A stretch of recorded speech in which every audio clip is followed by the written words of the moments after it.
So, of course, we start with the 2024 budget, which is still in motion and should expire, I think, by the last day of this month. Now, remember that that budget was called Renewed Hope Budget. It was supposed to emphasize that as a renewed hope budget. The target right there, of course, was looking at total expenditure for 2024. We see that for 2025, obviously, it is higher than that. Compared to that, the Renewed Hope budget had a total expenditure of 27.5 trillion naira. Capital expenditure was around 10 trillion. Recurrent at 8.8 trillion. Debt service had 8.2 trillion. Statutory transfers. The judiciary had special attention for 2024, 1.7 trillion. Revenue, 18.32 trillion. And the deficit was 9.18 trillion. Of course, to see how far we did, how well we did with that before we go into the new year, so into the new budget. Here in the studio, those experts that I did promise, we have someone from in-house for the lawmakers, I would say, the consultants, communications and strategy from the Office of the Senate President, Mr. Kenny Okolubo. Good morning and thank you for joining us. It's my pleasure. And then we also have with him Mr. Ogbonna Okuku, is an investment and economic development expert. Thank you, Mr. Okuku, for joining us in the studio. Thanks for having me. Yeah, so, I mean, we've been hearing a whole lot about, yes, we're looking forward to our plan, our spending plan for 2025, but it's only wise that we find out how it fared in 2024. I'll start with, perhaps I'll get an objective summary from you. How would you say the budget, the implementation of the budget, the impact and the plans of the budget were carried out in the year 2024? Okay, I think the best thing is for us to have, like you said, let's have a background. Now, every budget is premised on, the income dynamics that, the government have actually, projections from the income. So if you look at the 2024 budget, you see that the income wasn't as much as, projected, because the income from the oil sector and then other statutory transfers didn't come in as proposed. But nevertheless, one good thing that happened in the budget was the fact that things like salaries were paid 100%. Things like loans, the loans that we needed to pay back, the mature loans were actually paid, because those things are very key. Because if you must remain in business, if you must remain in governance, you must be able to give, you must be credible. Because as far as I'm concerned, there will always be budget deficits. So you must always depend on, making up when you have shortfalls, income shortfalls. So ability to make sure that we meet some of those obligations, since it was 100%. But, something must suffer. So what suffered actually is what everybody will be crying about, which is the capital project. So when it comes to capital, implementation of capital project, I think we did barely above 50%. So, and that in itself, wouldn't do so well when it comes to the economic development of the nation. Yes, you want to do a lot of infrastructure. You want to focus on security. You want to see your people well educated. And then again, you need to support those who are the downtrodden. So in real fact, yes, we have learned from, from the 2024 budget. So I believe that this 2025 budget, we should be able to, look into how to correct some of those, those lapses that we had. Lapses in the sense that, those income dynamics that we're not able to pursue and get them well done. Yeah, I wonder if we have learned. But before I go up to that, what's your general assessment of the implementation and expectations and the impact of the budget that's about to go into expiration? Okay, well, you've given a background already, so let me now go to the 2024 budget. But if you compare the 2024 budget to the proposed 2025 budget, first and foremost, the 2024 budget was premised on basically defense. Defense took a lot of the vote. We don't know what the president is going to vote for defense. What we know now is that we're talking about 49.7 trillion. Now, if you look at 49.7 trillion, the actual earning is 34.82 trillion. That is the actual earnings that the government is expecting. And the deficit is 13.13 trillion. Now, 13.13 trillion is within 3.86 of our GDP, which is not so bad. But if you look at the fact that where we are coming from in terms of capital deficit, it looks like a drop in the ocean, because 28.7 trillion was a budget for 2024, and now we know this is 48.9 trillion, 97 trillion, so 36% higher. But in actual fact, it is less in value in terms of the dollar. If you look at the dollar rate of the budget in 2024 was actually $36.7 billion. And the one for 2025 is actually $28.18 billion. And so for those who have said it is a budget that is an ambitious budget, we should also face the reality of it. And if you look at the differential in dollars, we're talking about almost $8 billion. That's a whole lot of differential. If you look at the rate in dollars, which is basically what the budget is predicated on, because the medium-term expenditure framework that was submitted to the National Assembly had an exchange rate of 1,400. We're looking at a barrel at $75, yeah. And we're expected to have over 2 million barrels. 75 now. No, it's about 74. It's the Brent crude and the Bonny Light. Yeah, because we've been doing about 73, mostly is hovering about $73. But we're expected that it should increase. But people are also worried about the fact that President Trump has said he's going to drill, which may likely, either have an advantage or a disadvantage, because the oil prices might also go up, considering if the Russia and Ukraine wars persist. But there again, we're looking at the fact that it's 1,400 that is the exchange rate. Now, if you but our exchange rate now is about 8,628. Yeah.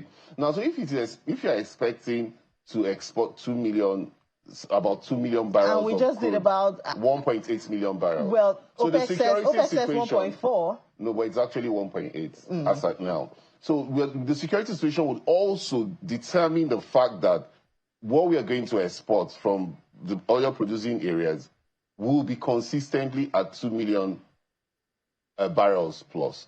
So when people look at budget 2024 and you hear that NMPC has said, look, we overshot our expectations in terms of earning, the customs tells you that we overshot our expectations in terms of earnings. They don't look at those shortfalls that have also predicated on 2024 budget. But this budget will be determined by the exchange rate. If we have the volatility of exchange rate that we experienced in 2024 and 2025 and inflation, that will decrease the purchasing power of the budget 2025. I guess there's some factors. Those are the factors that people should actually put in place. I guess there's some factors that we could also consider when it comes to the value of our naira. For instance, our refining stage, the landscape has changed, and that could. But before we get into that, I mean, some quotes from the president last year. One of that is he says that all the institutional mechanisms shall be held to account in ensuring diligent implementation of the budget. That's one thing he said. That's in quotes. And he also did say that all MDAs have been directed to take responsibility and provide monthly budget performance reports to the ministry. Did we have that all through this year? If you notice, the National Assembly complained bitterly about the fact that a lot of the ministers were not honoring those invitations. One of the reasons why you have the oversight functions of the National Assembly is to ensure that these ministries are able to do exactly what you have just said, an appraisal of performance in terms of, their budgetary provisions. We wouldn't just rely on the special advisor to the president and policy to do the check. She wouldn't be able to do the check for the House of Assembly, for the National Assembly. National Assembly basically does that check and balance. And so if that is very well implemented, it would lend credence to what the president was talking about. I must confess that we didn't really have that this year. And that was why we had a bit of lacuna. Because if you look at what inflation has done this year, inflation is over 33%. Nobody envisaged that it was going to be 33%. In fact, by this fourth quarter, which is the last quarter, people were expecting the GDP to be as high as 4%. But even though MBS has told us the GDP is getting close to 4%. Yeah, 3.1. We're not close. We are not close yet, but at least it's over 3%. But we must also realize that the purchasing power is not being felt in the pockets of the average Nigerians. So when you keep telling them about this GDP, they will be very angry when you're telling them we're making progress. But there's a whole lot of progress, because if you look at almost all the institutions we thought were going to end, apart from mining, were able to meet their quota. But why people still say we have borrowed beyond what we have provided in 2024 budget, which is 9 trillion, is because some of these agencies or some of these areas we thought were going to end, we're not able to end those funds. And basically, what's your gross domestic product, your trade, your imports and your exports? That's what it basically is, your differentials. And so people are not able to appreciate that fact. But in economics, which you would agree with me, you would appreciate that the government did a whole lot in terms of streamlining and tightening the nose. But corruption, the fight against corruption also helped us in 2024, because a lot of leakages were blocked. And those leakages are one of the areas that have affected budget performance in the past, when you leave these leakages to a whole lot of corruption. So I'll come to you, Mr. Akuku, but you talked about the issue of the priority area for 2024, which defense. I don't know if you saw the papers this morning. Yes, I did. Ransom and I was thinking in my head that this is the year when it's basically whether we like it or not, it's basically an indictment on the security agencies, and the president. So perhaps the funds were not provided, or the funds were not used. The president will not take it lightly with them in terms of that regards, because if the MBS can say 2.2 trillion was paid for ransom, we should be very sad as a country, because a whole lot of funds that were provided for the defense, you can't say it was not used, but it was about 3.8 trillion that was provided. So if you say people now paid almost 2.2 or 2.3 trillion in terms of ransom, that's almost all that was provided. In fact, what was provided for the police is less than that 2.3 trillion that has been paid in terms of ransom. That means the kidnapping industry is doing better than the security agencies. So if that is true, which we might not doubt because it's coming from the NBS, coming from the government, there will be an investigation, most likely by the president, not even by the National Assembly, to ascertain. But trust the 10th Assembly, they will not take this line low. Immediately after the budget presentation, I can assure you that this will be a matter that will be tabled before the National Assembly, this payment of ransom. It's a very serious situation, because if you don't have peace and security, you cannot have production. We've been talking about alternatives in terms of we don't want the heavy dependence on oil, which is the mono economy we have been practicing. Now, if we say mining has not been doing as well as we expect it to do, then we're looking at agriculture. We know the herders-farmers clash has been another issue that has made it impossible for agriculture to be another mainstay or bring about goods that we can actually export and actually get this needed forex. So certainly the issue of defense should be one of the priorities of 2025 budget. There must be an increase in defense, but we shouldn't forget education and the health sector. Yeah, but we need to have security. But I guess, Mr. Okuku, this is one reason why a lot of Nigerians feel, oh, you want to present the budget, it's none of my business. You mentioned the GDP, how does it concern me? Because how does this trickle down to affect the living standard of Nigerians at the end of the day? Are they just numbers flying everywhere? Okay, let me even start from, the issue of security. If you look at security, I think it's a bit more, it's more sophisticated than just, doling out funds to our security agencies. Because, when it comes to the trade around kidnapping and all of that, you see there's communication involved. There's also the issue of intelligence, So it's beyond just the monies being voted. So it's about having the strategy to be able to, be ahead of these guys, knowing how these monies are being paid, being able to distill and then find out how these ransoms, how they pay this ransom. Because if you don't nip it, it will be difficult for you to even, deploy those who will go on after some of these miscreants or these non-state actors. But it doesn't seem like we lack the personnel, the skills. It doesn't seem like we lack any of those, even the strategy. We lack a whole lot. When it comes to, cybersecurity is a big industry, So, you need to have a hold on the telecommunication system of your country, to be able to even know how the communications happen, how, because somebody has to tell somebody to bring money somewhere. So if you can't, get the circumference all sorted, it will be difficult for you to even deploy. So basically, what I always say most of the time, coming back to your next question, I'm going from there to the question you asked me.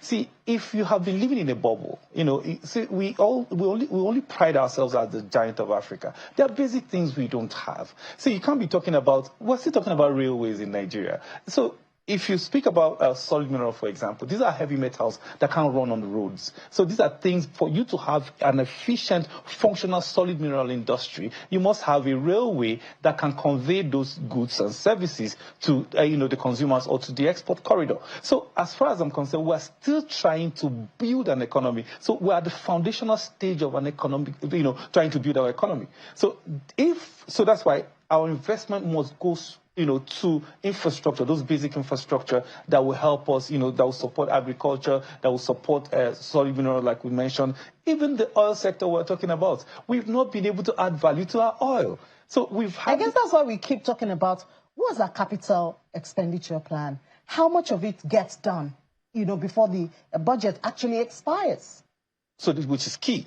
Now, if after the president presents this budget today, then we'll look at what the entire ecosystem, what goes in here and what goes out there. Now, is on that premise that I will also say there has to be a plug-in, there has to be an interaction with the budget at the center.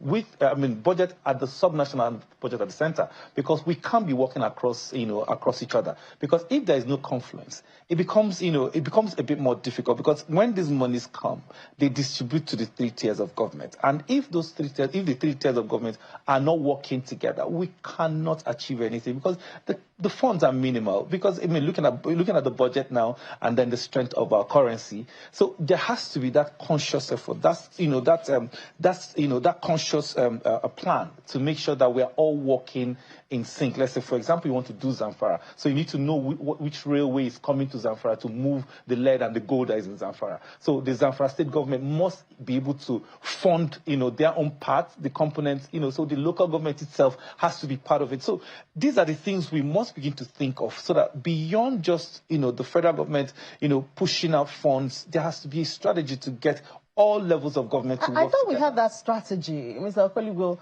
The judiciary helps us, because everybody has to come to the lawmakers, to defend their budget, and, and all of that. Every ministry is supposed to do that. Don't we have enough strategy that you can defend your budget. You can come as a ministry or department or governmental agency to defend your budget. Now, the check and balance is the National Assembly is going to look at it, the House of Representatives and the Senate. And when you look at it, they're looking at this is your proposal. It's a proposal. You're hoping that you're going to earn this X amount of funds for your ministry, for example, and that if you get this amount, this is where I'm going to implement it. Don't also forget that the budget is a law. People keep forgetting. Do you understand? Yeah. Don't forget that the National Assembly also has the right to expand the budget, which is what they always term budget padding. It's not actually illegal. It's not actually out of place, because each member of the National Assembly represents either a federal district, the Senate either represents a senatorial district, or the Federal House of Rep has a constituency. Do you understand? And so they will definitely want to look at budgets that will tailor towards the areas where they also represent. If they think that the budgets the provisions that have been made are not enough, they can tinker with it. And I'm sure this 49.7 trillion might end up becoming 51 or 52 trillion, as the case may be, by the time it is going to be sent back to Mr. President. Yeah, but what most Nigerians will not understand is that once they hear that it has gone up to 52 or 53 trillion, they will say the National Assembly has, I guess beyond that, I mean, we do know that the lawmakers carry out oversight functions. They do. This is supposed to be a way to pressure. This is exactly why I said that the lawmakers, why do you think that, recently you heard that the Senate President had to put it to voice vote and it was passed. There was an arrest warrant of the MD of Julius Berger. It shouldn't have been, naturally, if the minister works on top of his game in that aspect. He should readily have dealt with the issue where a contractor is being summoned to come along with the ministry, and the contractor reneges on it on 3 occasions. That's quite irresponsible, no matter how highly placed you are. The Senate is the highest chambers of making in the country.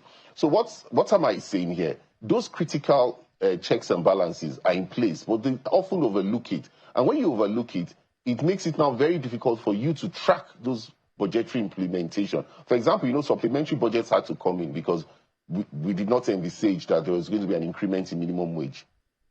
2024 budget was not based on 70,000 naira. It was based on 30,000 naira minimum wage. Now it came at 70,000 naira, and so they had to bring in a supplementary budget to accommodate the 70,000 naira. So these issues always occur because the budget, like I keep saying, is what you think you're going to get. It's not your actual receipt. So it's your actual receipts that can be checkmated as at when you continue implementation. And that's why you see we have had a whole lot of problems in terms of capital projects and actually implementing those infrastructural deficits that we have had. Because basically, 2025 budget, I know, is going to be aimed towards tailoring to address this infrastructural deficit that we have had in many of the areas. But you also see, he also mentioned the states. The states we should not lose focus of the state governments, the local governments, and the responsibilities they have. Yes. When you come and you say this is federal road, this is state road, also are supposed to be a check. Are supposed to be a check. But most of them are not checks and balances. Most of them are just rubber stamps for the governors. Unfortunately. But so are you saying there's nothing we can do now? You gave the example of the Julius Berger managing director. Yes. We've heard sometimes even MDAs and some ministers, representatives who are supposed to appear and defend. Okay, you see the National Assembly. And they don't. So is there nothing that we can do? The National Assembly has the power to seize the purse. And those MDAs that have been asked to appear, that have not appeared before, this is the time now that will have to appear to defend the 2025 budget. I think. But before now, I don't think I've heard of any purse being seized. No, they've done it not in this 10th assembly, but they have done it in the past. They've seized the purse of some MDAs. So they will actually know that by the time they appear now, each of the committees will be able to send a message across to them that, look, this one that we invite you and you don't come. Basically the spokesman of the Senate will come after now and expatiate more on it. But they will definitely have a reason to take it on the MDAs, who usually will flounce this. But Mr. President might not be in the know because he can't be everywhere. He only sits and delegates these powers. But I don't think 2025 budget will be business as usual. Well, from what we have seen in 2024 budget. Okay, but Mr. Kuku, there seems to be a bit of hope, at least from where I'm sitting, for 2025. So we know that our refining capacity seems to be alive now. Dangote has started exporting. That should give us a bit of FX to calm the nerve of the Naira. And then if the Port Harcourt refinery, even if it's feeding just the NNPC, that reduces exports, reduces the demand for FX.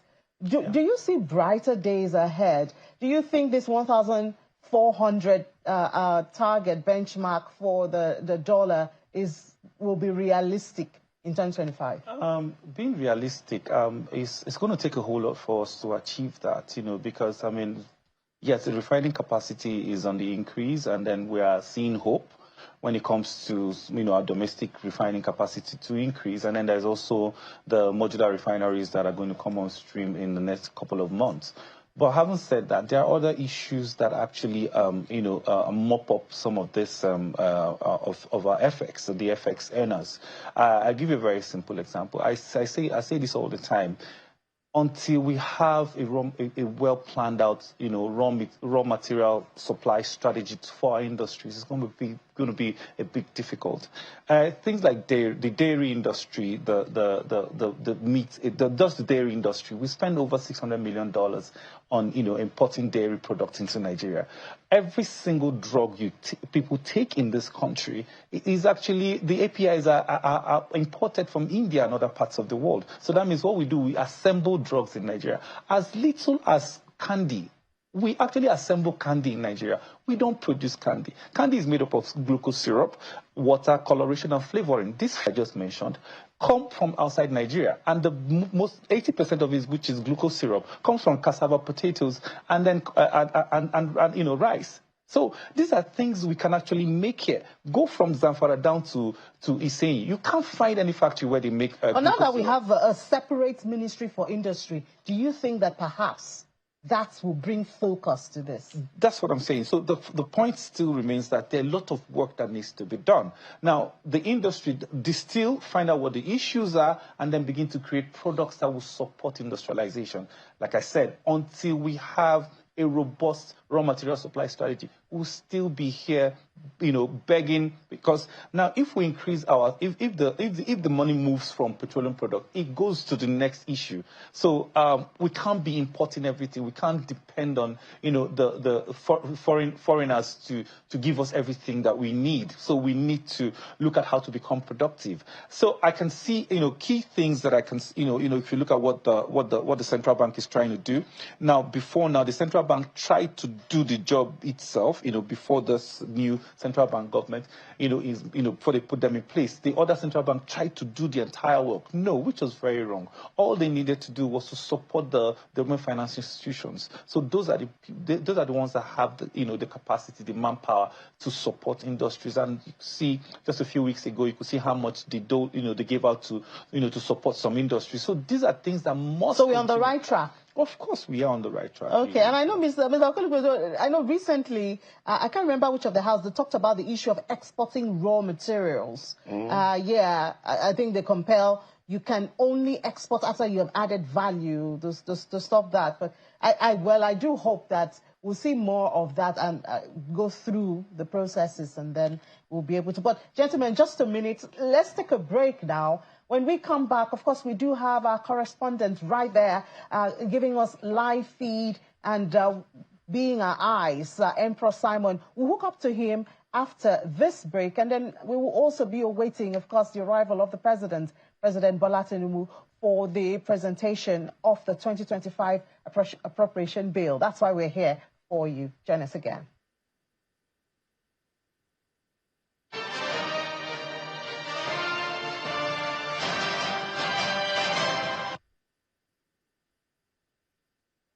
Welcome back. It's a special from Channels Television on the 2025 budget presentation as we await the arrival of President Bola Tinubu in a joint chamber awaiting for that presentation. Now, let's head over to the chambers now with my colleague, Emperor Simon, who's been there since morning. He's been busy. Emperor, it's going to be a very hectic day for you. I know that. What was there any update now from the last time you spoke? What's going on?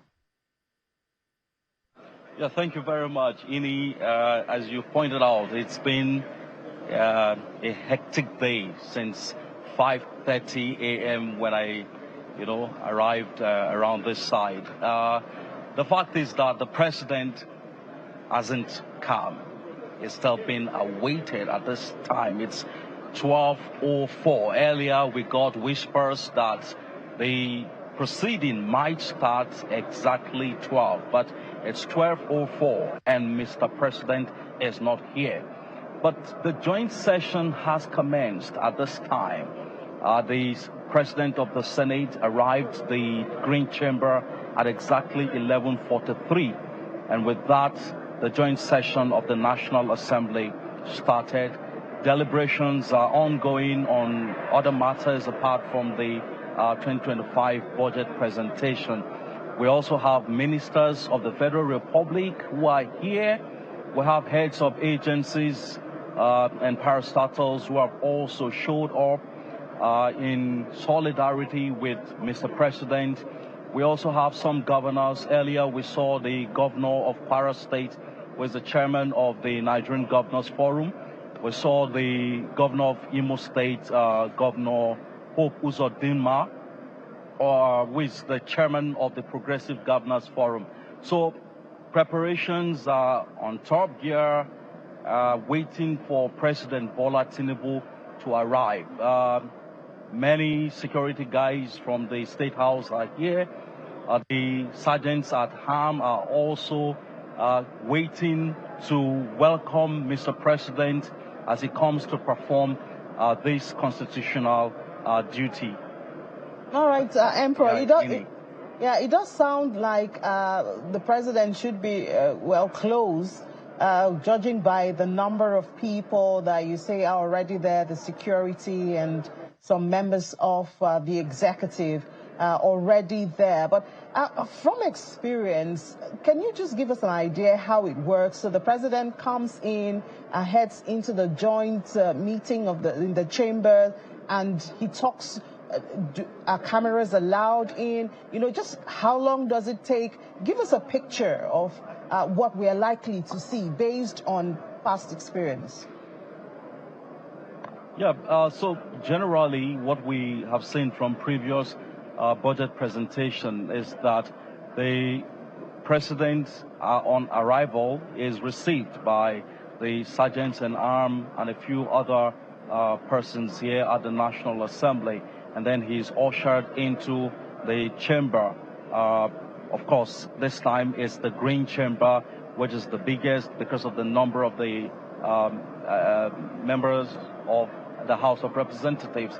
So the proceeding is taking place in the Green Chamber. So as soon as the president arrives, he's ushered into the chamber, and then he greets the parliamentarians, and then the next thing is he's invited afterward by the person chairing the session, you know, to begin his presentation, and then he goes on, gives something that looks like a skeletal presentation. Well, what I mean is that he's not going in total in terms of what ministry getting or agency getting.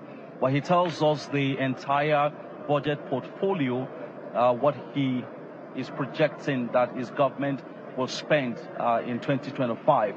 And then he does that, and it takes a bow, after which we expect that the Senate President will give a remarks before the Speaker of the House of Representatives. So it's a process that is not expected to take so much of time, except for the presentation by Mr. President, who will talk about the achievement of the 2024 budget and, you know, the projections and so on and so forth. That of course is usually a lengthy kind of presentation, but in all, it's a session that shouldn't take up to 2 hours in all. All right, Emperor Simon, thank you so much for that. And we will, of course, come back to you with updates in earnest. Perhaps when the president comes in, we may not be able to cross over to you, but we expect to get updates very soon. So we'll head back to you later, Emperor. Thank you very much, Ini.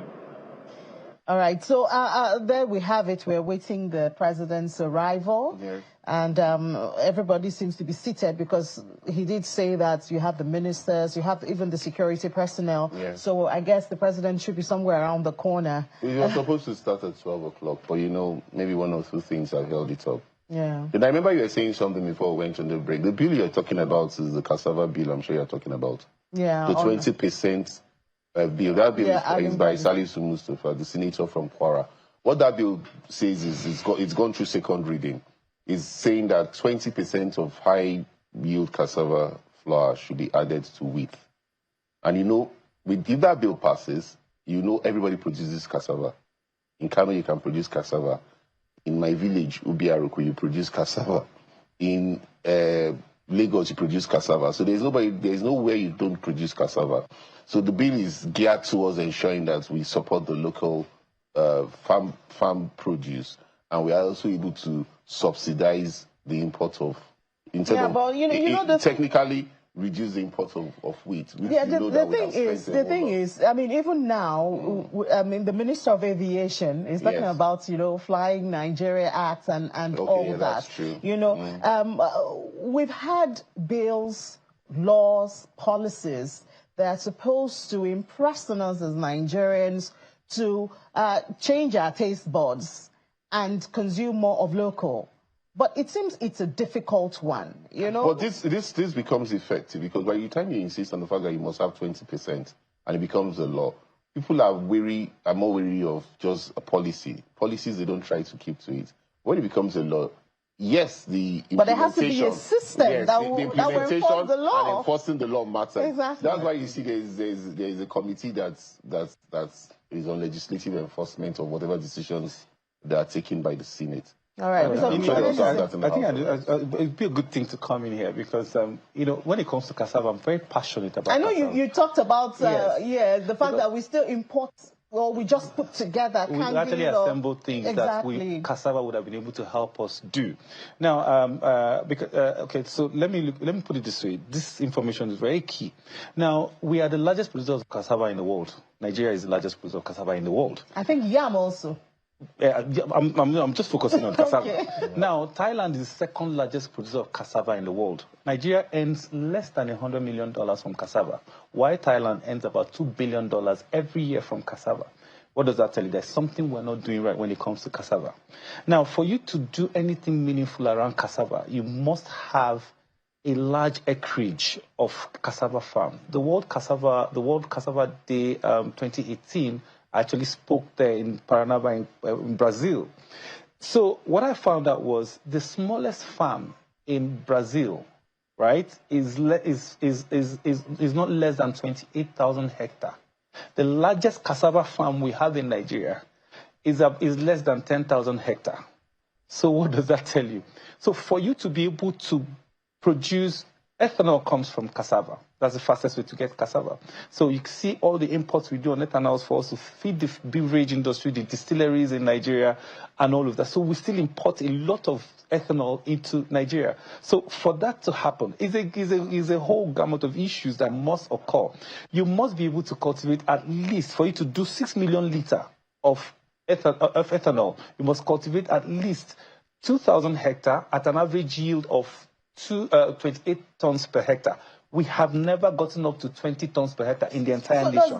Does this, and that's why when you said we're the biggest producers of cassava, I said there's also yam. So we have a lot of potential. But does this point to the issue of intentionality? I mean, you did say everywhere in Nigeria we can produce cassava. So is it that there's nobody who is saying for this year, 2025, we are going to focus on industrialization that's connected to cassava? Okay, so that is where the Ministry of Agriculture has to just for your information, I've been calling out the Minister of Agriculture for months, and he hasn't answered me. No, he has something to say. Yes, okay. Because this cassava, he just came in. This cassava, no, he didn't just come in. The minister just came in. No, he can't. Ministry of Agriculture. I mean the minister. We always had the Minister of Agriculture. No, this person. No, he's always there. It's more of his Minister of State has been on our shows a couple of times, but he himself, he's been there, but he doesn't. Okay, this is where you see that the Senate took the initiative and said, look, let us insist on having this as a law. By the time we put this as a law, cassava production... All right, Mr. Okoliwo, okay. I learned the president is entering now, because that's our priority for now. So let's head to the joint meeting, the joint chamber there, where the President Bola Tinubu, is entering for the presentation of the budget, the moment we've been waiting for.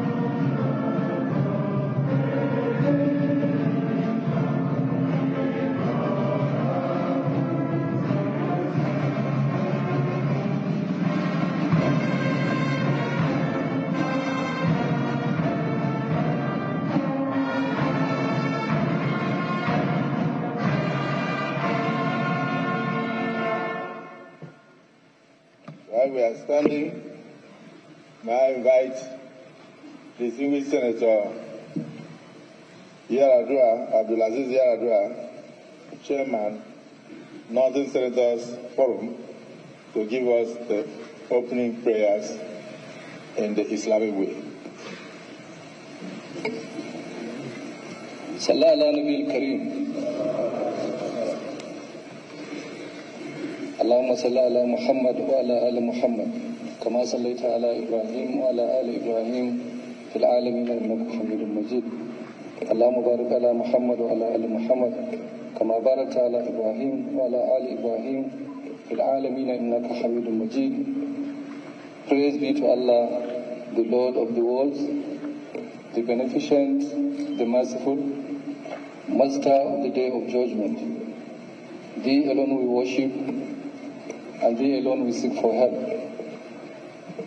Show us the straight path, the path of those whom Thou hast favored, not the path of those who have earned Thine anger.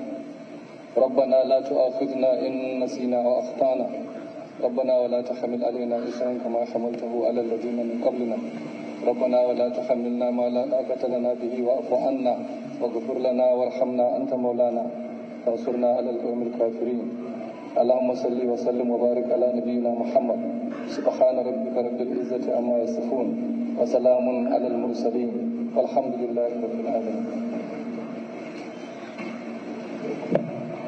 Honorable Emmanuel Hidden, can you give us the Christian prayers, please? Thank you, Heavenly Father, for this opportunity that you have given to us to gather again this day to discuss the future of this country in the area of the budgets of 2025. Thank you for bringing the President of this nation safely to these chambers. Thank you for bringing all the leaders, starting from the Senate President to the Speaker and the entire leadership of the National Assembly to this place. Thank you for gathering us this day. We pray, O Lord, as we gather to deliberate on this 2025 budget, Lord, may you lead us aright. Bless us, give us wisdom to continue to represent the interests of Nigerians so that at the end of the day, the glory, honor will be ascribed unto you. In the name of the Lord Jesus Christ, I pray. Amen.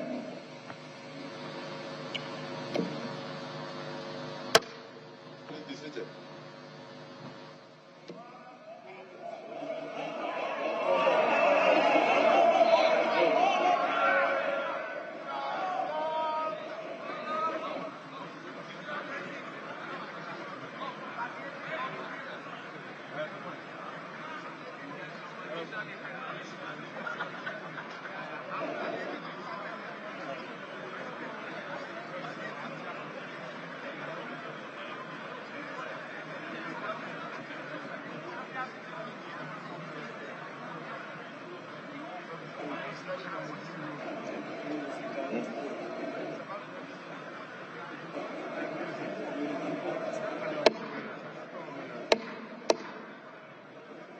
Your Excellency, the President, Commander-in-Chief of the Armed Forces, Bola Ahmed Tinubu, Senator of the Federal Republic of Nigeria, GCFR. Your Excellency, distinguished Senator Kashim Shettima, GCUN, Vice President, Federal Republic of Nigeria. My brother, Right Honorable Tajuddin Abbas, GCUN, Speaker of the House of Representatives.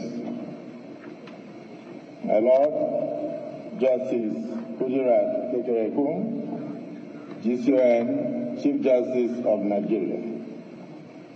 Very distinguished Senator Barao Jibrin, Deputy Senate President, Right Honorable Benjamin Kalu, CFR, Deputy Speaker of the House of Representatives, Your Excellencies, our state governors here present, particularly the Chairman of the APC Governors Forum and Governor of Imo State, himself a distinguished senator. Right Honorable Bajabia Amila, CFR, Chief of Staff to the President, distinguished Senator George Akume, Secretary to Government of the Federation, our own National Chairman of the great party in Africa, the APC, His Excellency, my brother Ganduji,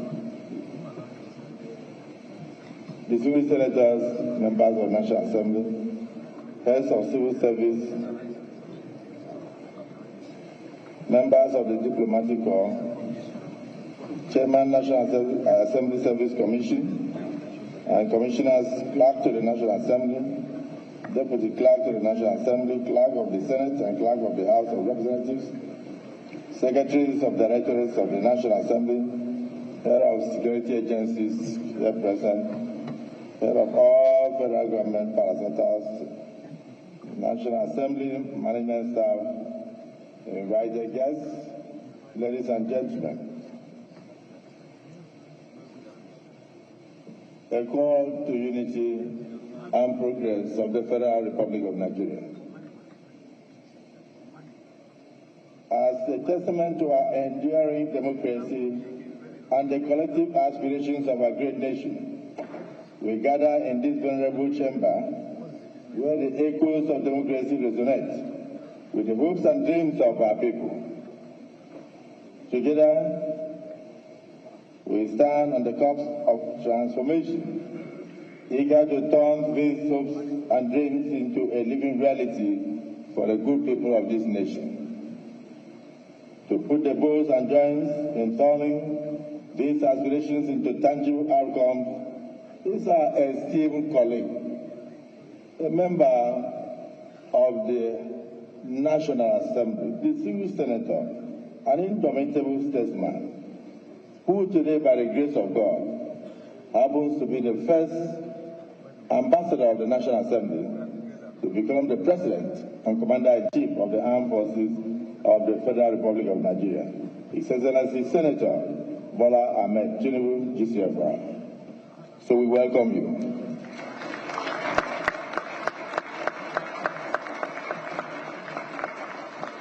This great statesman, who is fast becoming a national treasure, is about to present to us the 2025 Appropriation Bill, a solemn declaration of our shared commitment to rise, to strive, and overcome the challenges that confront this nation. The challenges he met when he assumed duties in 2023, very daunting, and he has done his best. And today, he brings a blueprint to ensure the stability of this country, economically and otherwise, and to bequeath a better future to generations unborn. Mr. President, on behalf of my colleagues in both chambers, I extend a heartfelt welcome to you.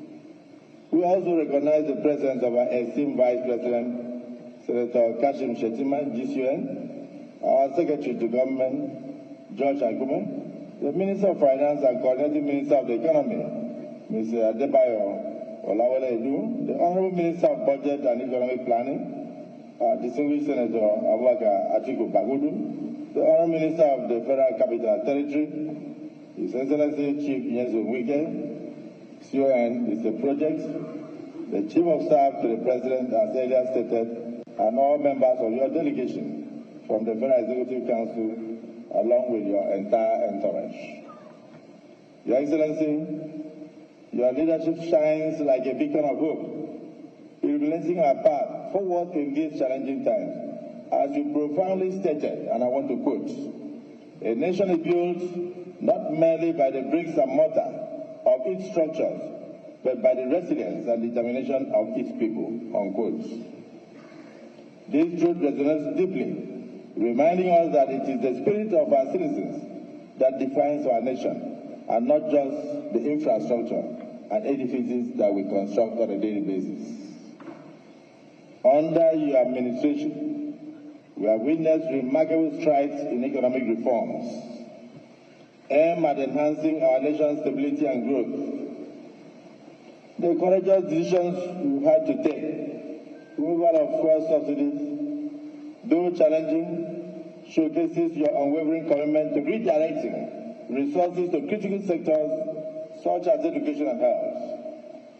Your collaboration with the central bank has culminated in an environment ripe for investment, and your focus on infrastructural development reflects a visionary commitment to improving the connectivity that fuels any nation's economy. Furthermore, your initiatives to strengthen our security framework stand as a testament to resolving and tackling the pressing challenges of our times. We commend your tireless efforts, along with those of our brave men and women in uniform, for liberating our lands from the grip of terror.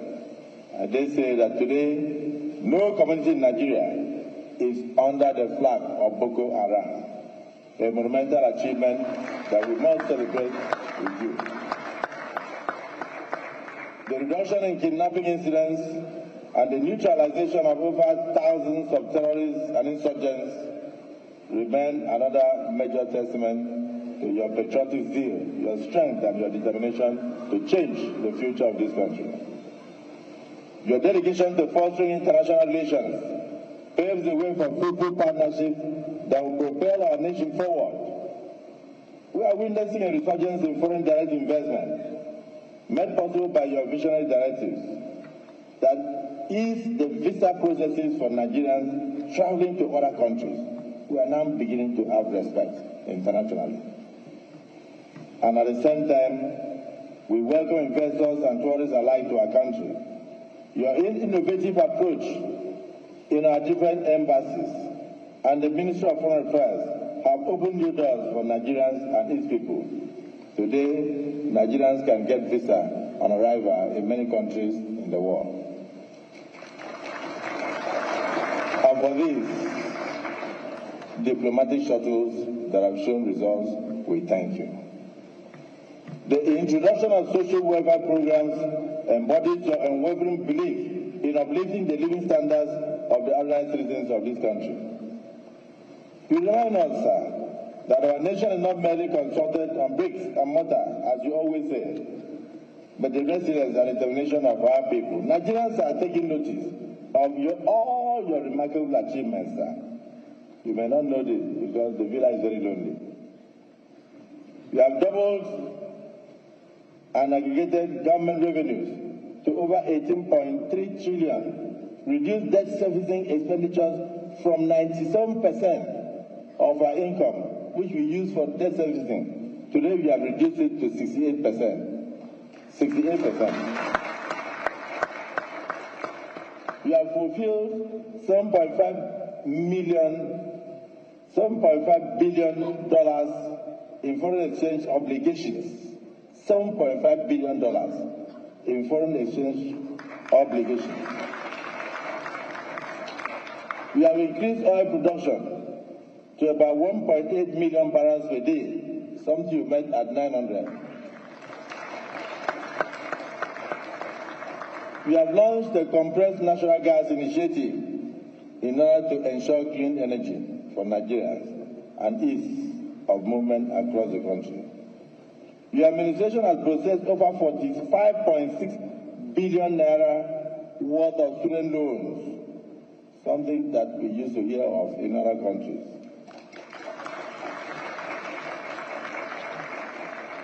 In a very short time, you signed the National Minimum Wage Law, you signed the National Minimum Wage Bill into an act, and raised the National Minimum Wage of our dear country from a paltry, was it, Mr. Speaker, 21% to about 70,000 naira a month.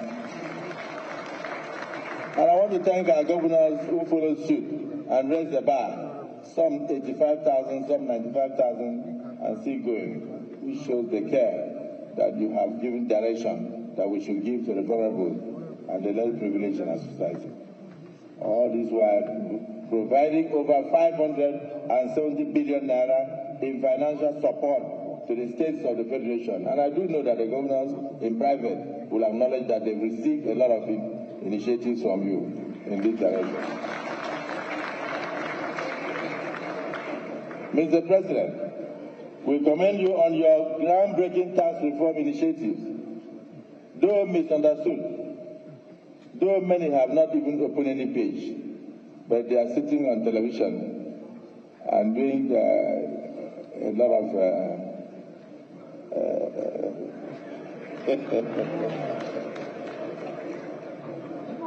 just to assure you, sir, that the 4 tax reform bills, the Joint Revenue Board of Nigeria, Establishment Bill 2024, Nigerian Revenue Service, in fact, as I mentioned in the bills now, many of them will be shocked because they never even knew. The Joint Revenue Board of Nigeria Establishment Bill, Nigerian Revenue Service Establishment Bill, Nigeria Tax Administration Bill, Nigeria Tax Bill represent a monumental shift in our fiscal landscape. It is disheartening that those who have not yet taken time to understand the initiative, the focus, are the ones shouting the loudest as critics. But we will make sure that we listen to Nigerians and dot the I's and cross the T's to the satisfaction of all Nigerians and for the benefit of this country. We will not kill any reform that you bring forward that will change the future of this country.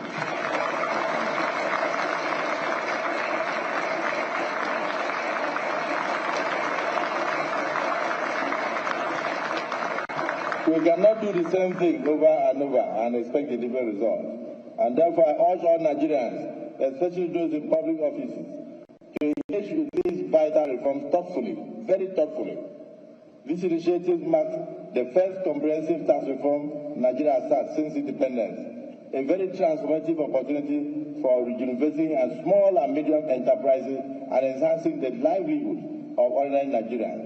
These reforms will not only improve Nigeria's revenue profile, but also create a more conducive and internationally competitive business environment, transforming our tax system to such that over 100 million Nigerians will be exempted from tax if they do not earn in business above 50 naira or 50 million naira in a year.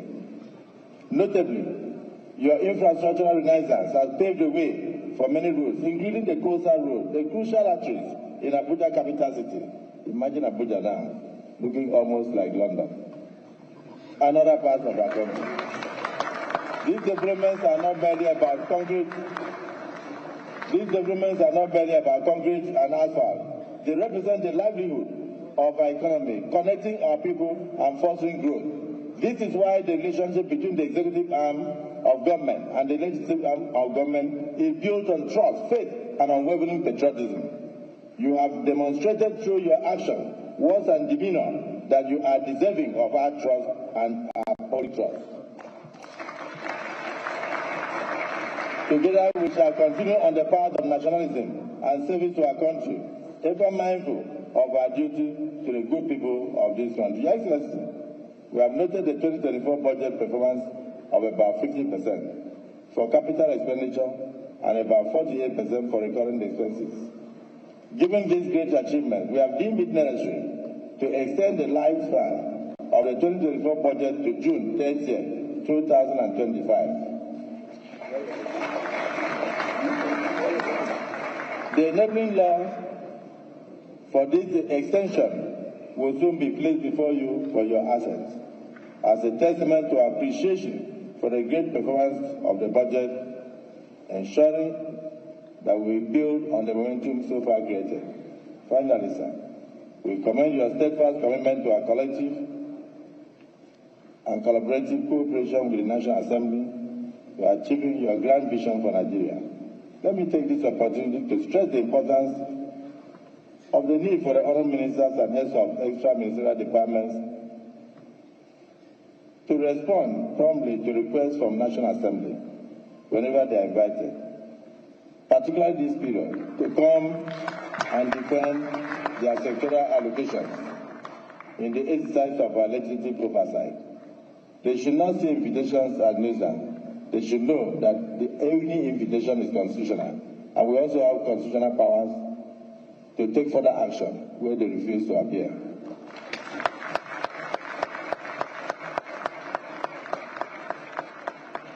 So, Mr. President may wish to caution some of the ministers who are intransigent and who do not give respect to this hollow chamber, the only place that shows democracy in the world. It is the National Assembly. For those who disregard invitations from National Assembly are not Democrats and therefore have no place in your government, we so submit, Mr. President.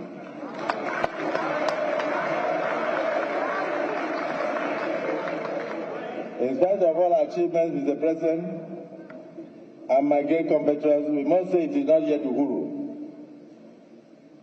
We are light years away from where we ought to be. Some rivers remain to be crossed.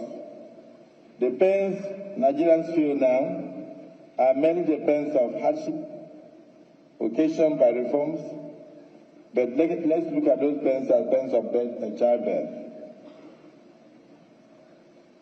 The season of childbirth, immediately a child is born, rejoicing starts with the first smile of the child. I ask for patience. I urge Nigerians to be patient, to cooperate with you, maintain faith in your vision, which will be for the betterment of this country. Mr. President, you cannot be everywhere. We are your eyes. 469 constituencies. We, the distinguished senators, all members of the House of Representatives, are your eyes in our constituencies and every corner of this nation. When our constituents struggle to afford rice, and they cannot, they come to us. When their shoes pinch as a result of wear and tear, and they cannot replace, they come to us. When the economic alarm sounds, they turn to us for succor. Therefore, we are committed to ensuring that we help you at the grassroots level.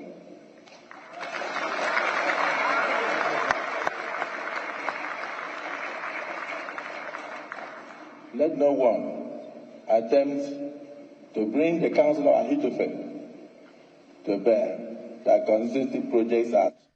Those are the only things that Nigerians see in our various constituencies from the federal government of Nigeria.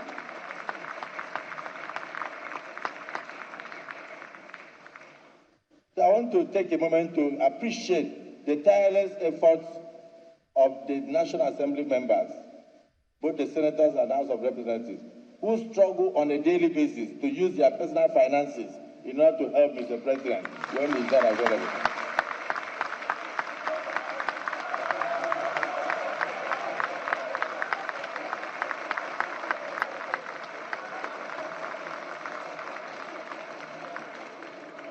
Your untiring efforts in using your personal resources, your time, to assist in what the executive ought to have done, wherever they are not available, remain the beacon of patriotism, altruism, and selfless ambition. That is why you sacrifice, and that's why your people brought you here. So embrace this moment, Mr. President. Together we'll build a nation that we will all be proud of. Let us march forward, united in purpose and unwavering in resolve, as we craft a future that reflects the very best of who we are, a nation of resilience, a nation of hope, and a nation of greatness, a nation of renewed hope. I welcome you, and I thank you for listening to us. Welcome to the National Assembly.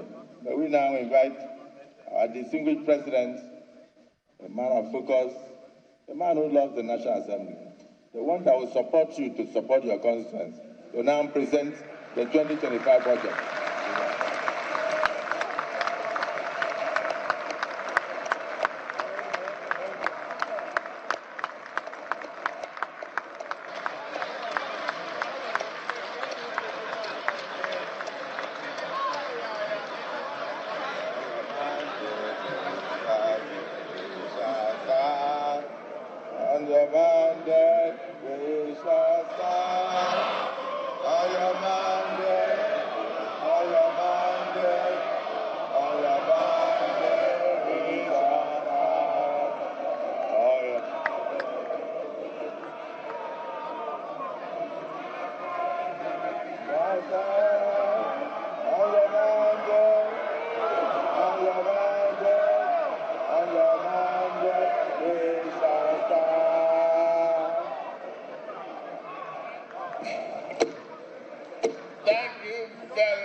Thank you. After listening to this great remark of a great mind, colleague, and the President of the Senate, I feel I could have just laid the budget.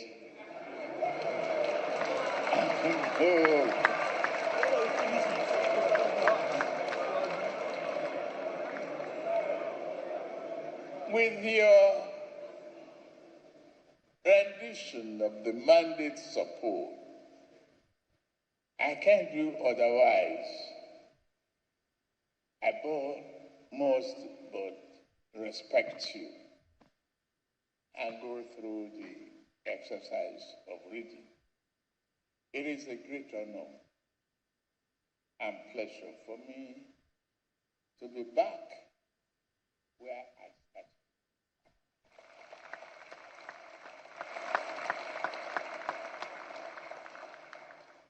As once a member of this respected house of thinkers and doers, I am grateful to be your president.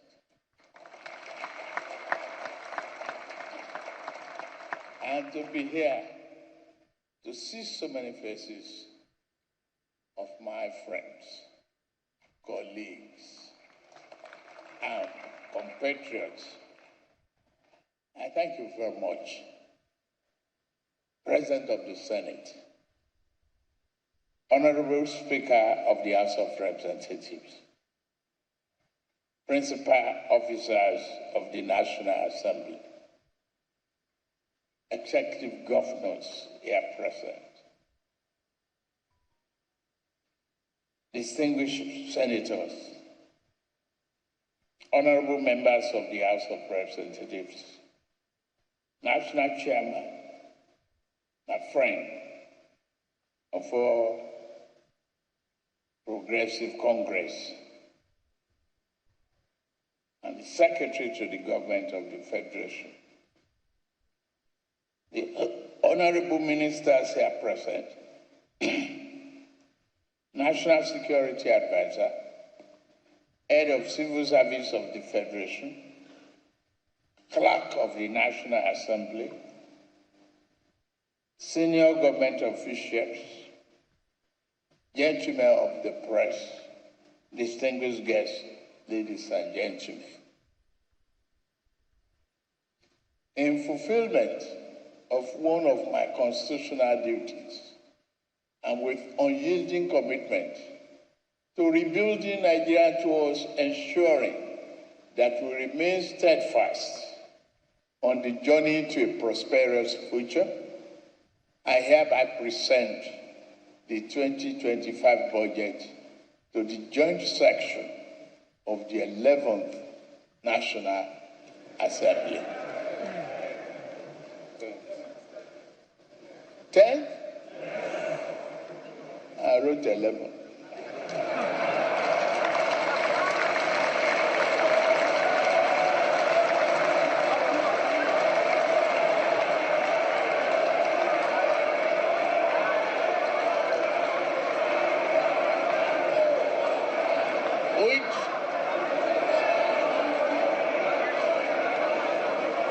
Which means you are all re-elected.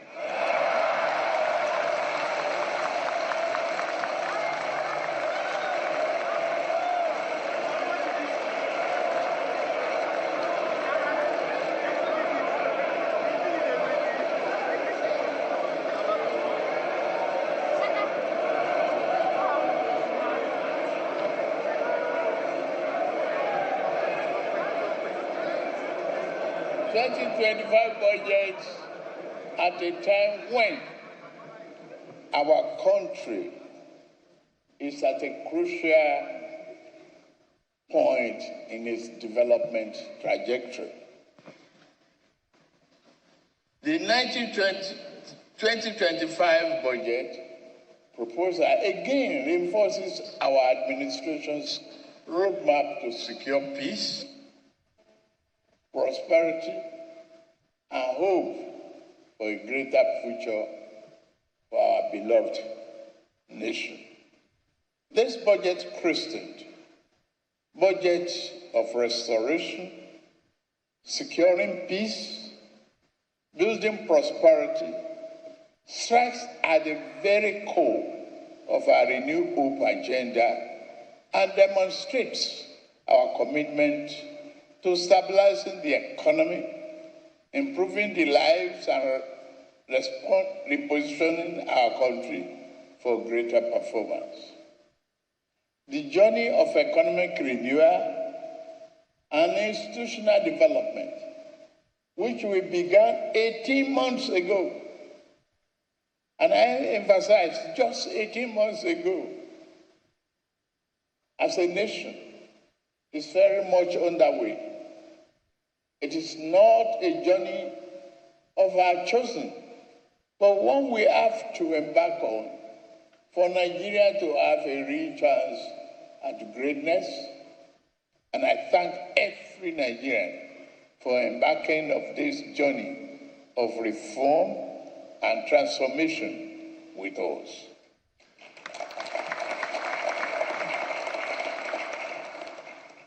The road of reform is now clearly upon us, and as the president of this blessed nation,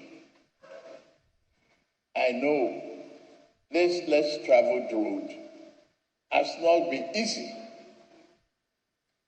that there have been difficulties and sacrifices. They will not be in vain, I assure you.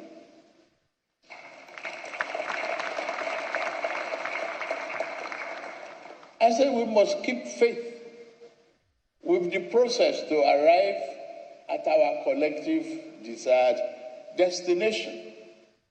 We must build on progress we have made in the past 18 months in restructuring our economy and ensuring it is strong enough to withstand the headwind of any future shocks of the global downturn. The 2025 budget that I present to you today is one of the restoration. It seeks to consolidate the key policies we have instituted to restructure our economy, boost human capital development, increase the volume of trade and investment, bolster oil and gas production, get our manufacturing sector humming again, and ultimately increase the competitiveness of our great nation and economy. We do not intend to depart from this critical path to strengthen the Nigerian economy. Just as I believe in the resilience of our economy to withstand the current challenges, I also strongly believe in the resilience of the Nigerian people.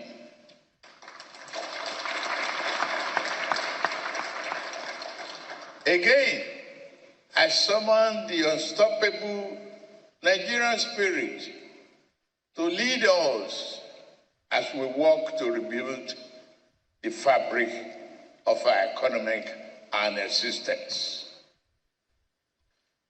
The improvement we have witnessed in year 2024 budget has led us into the 2025 budget. The goals of advancing national security, creating economic opportunities, investing in our youth population, infrastructure development, and national reorientation form the core of the year 2025 budget. But more than that, This will lay a solid foundation for a Nigerian's future growth trajectory. The current economic realities and progress. Distinguished Senate President, Right Honorable Speaker of the House of Representatives, leaders and members of both chambers of the National Assembly, I report today that our economy is responding positively to stimulus. Our objective is to further stimulate the economy through implementation of targeted fiscal stimulus, packages through public expenditure, and specific non-inflationary spending. The reform we have instituted are beginning to yield results, no reversals.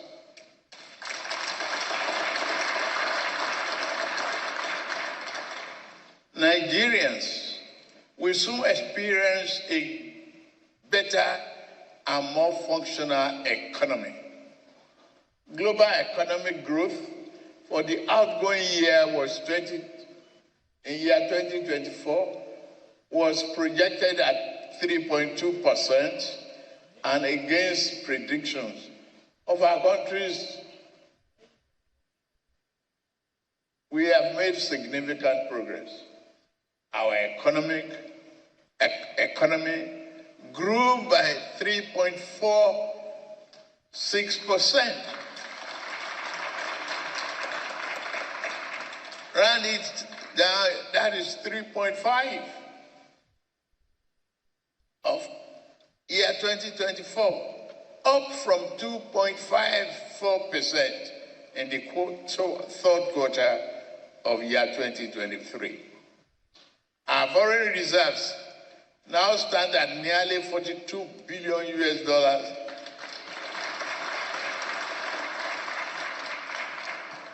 from negative inheritance.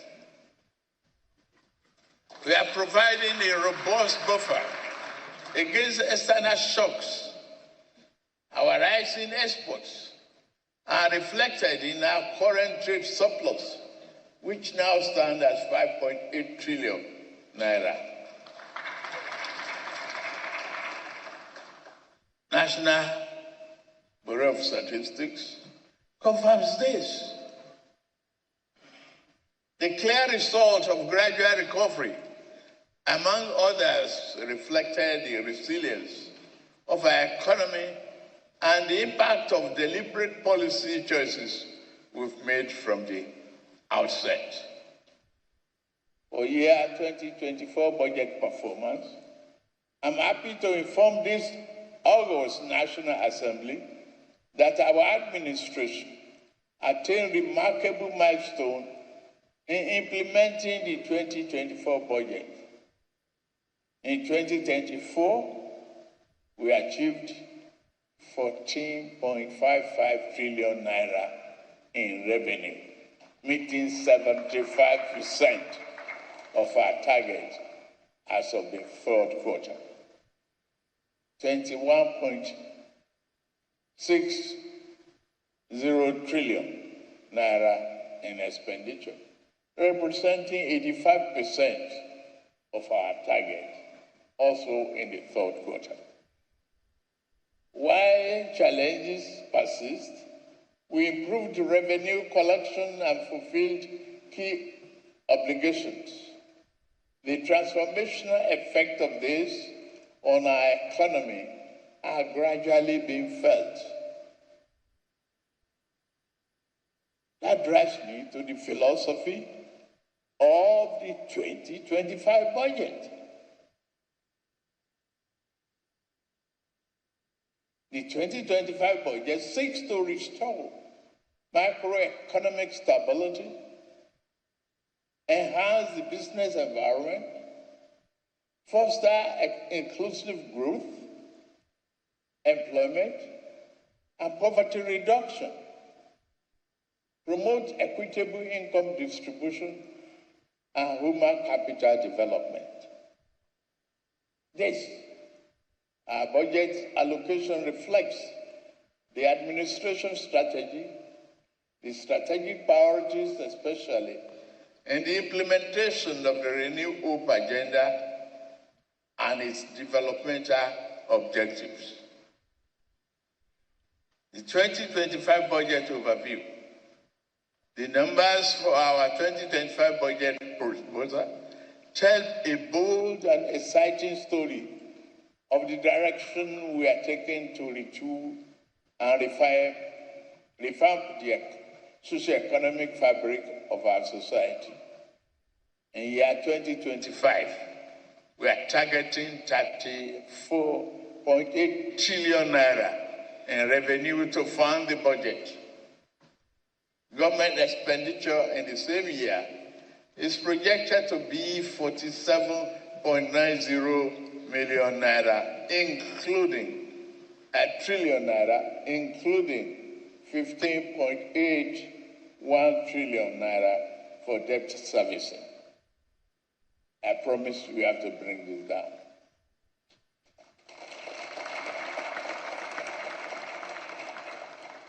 A total of 13.0 trillion naira, or 3.89% of GDP, we make up the budget deficit. That is achievement. This is an ambitious but necessary budget to secure our future.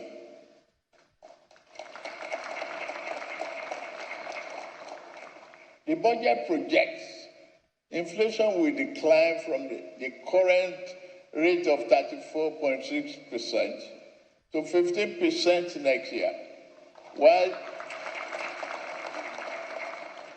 the exchange rate will improve from approximately 1,700 naira per dollar to 1,500 naira, and a base crude oil production assumption of, say, 2.06, 2.5 million per day.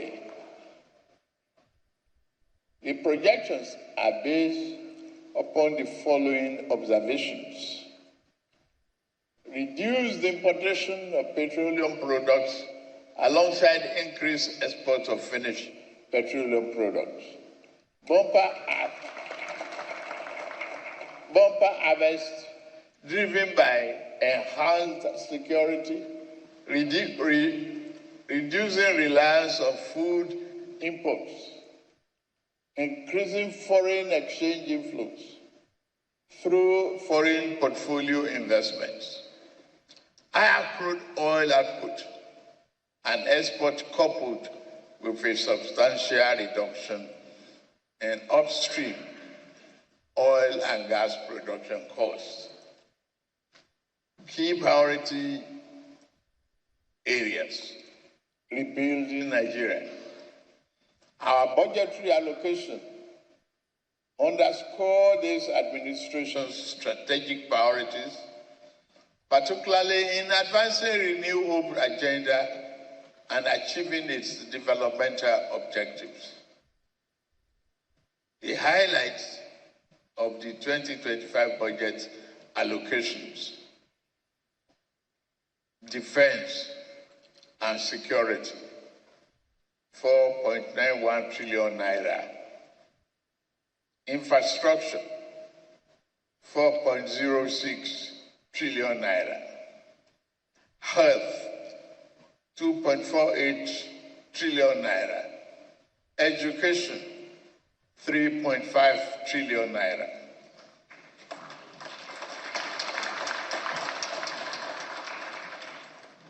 As we embark on implementing the 2025 budget, our steps are deliberate, our decisions resolute, and our priorities are clear. This budget reflects a renewed commitment to strengthening the foundation of a robust economy while addressing the critical sectors essential for the growth and development we envision. To secure our nation Security is the foundation of all progress. We have significantly increased the funding for the military, paramilitary, and police forces to secure the nation, protect our borders, and consolidate government control over every inch of our national territory.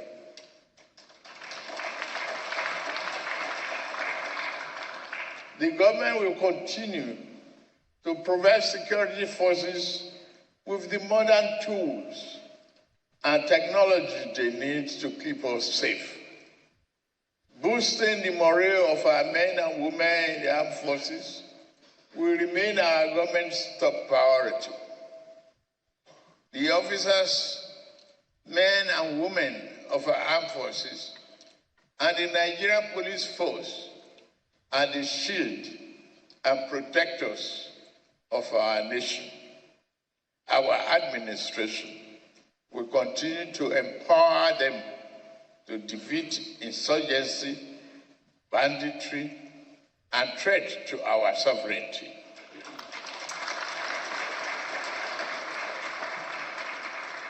Our people should never live in fear, whether on their farmland, highway, or cities.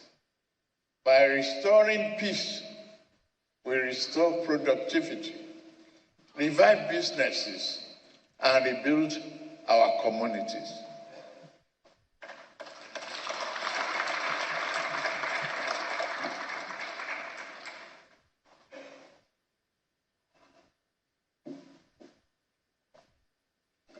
For infrastructure development, we launched the Renew Hope Infrastructure Development Fund. It was with the conviction that infrastructure remains the backbone of every thriving economy. Under this program, we are accelerating investment in energy, transport, and public works. By leveraging private capital, we hope to complete key projects and give growth and create more jobs. We have already embarked on key legacy projects. Lagos-Calabar-Kusa Highway, Sokoto and Badagry Highway. They will have a huge impact on the lives of our people and accelerate economic growth. That is the rationale behind that.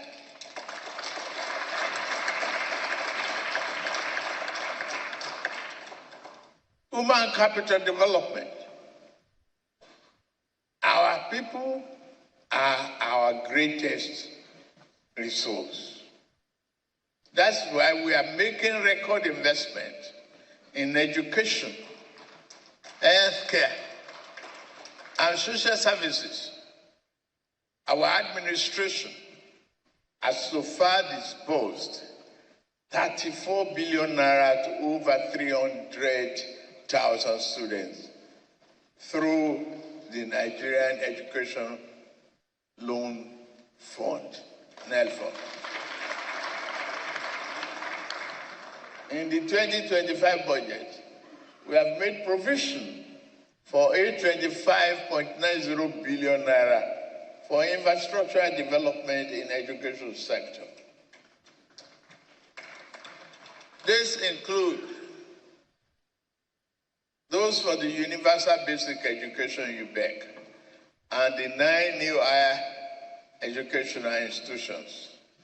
We are convinced that universal health coverage initiatives will strengthen primary healthcare system across Nigeria. In this way, we have allocated 402 billion naira for infrastructure investment in the health sector of year 2025 budget. And another 282.65 billion naira for the basic health care fund hospitals will be refertilized with medication and better resources, ensuring quality care for all Nigerians. This is consistent with the federal government's planned procurement of essential drugs for distribution to public healthcare centers and facilities, nationwide improvement in healthcare across and reducing medical imports dependence, revitalizing agriculture. Increased agricultural production is essential to our food security agenda, but insecurity has crippled this vital sector. We are supporting our farmers with funding and inputs to reignite productivity. Food security is non-negotiable.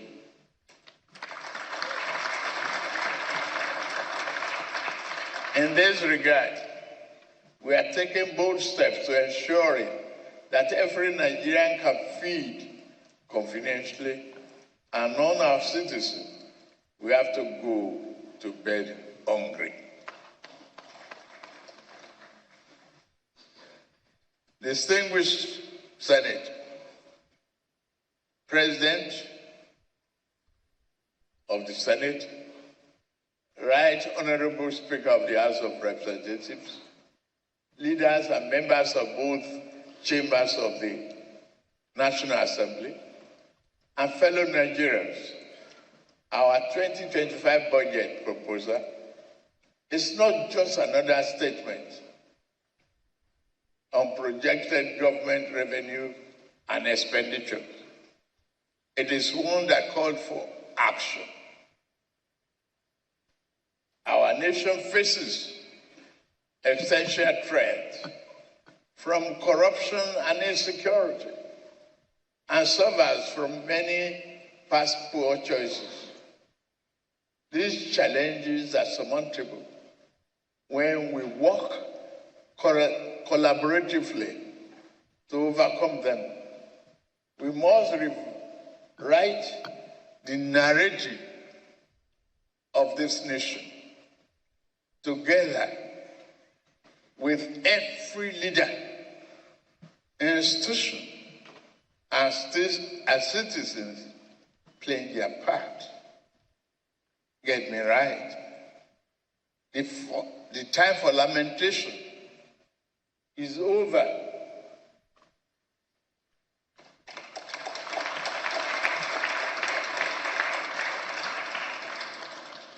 The time to act is now. It's a time to support and promote greater investment in private sector. A time for our civil servants to faithfully execute our policies and programs. It is a time for every Nigerian to look hopefully towards a brighter future, because a new day has dawned for us as a nation. As your president, I remain committed and resolute to continue to lead the charge. This 2025 budget proposal laid the foundation for peace, prosperity, and much needed hope. It is the plan through which a Nigerian, every citizen, everywhere can dream, work, and thrive safely, and it can be achieved. It is with great pleasure,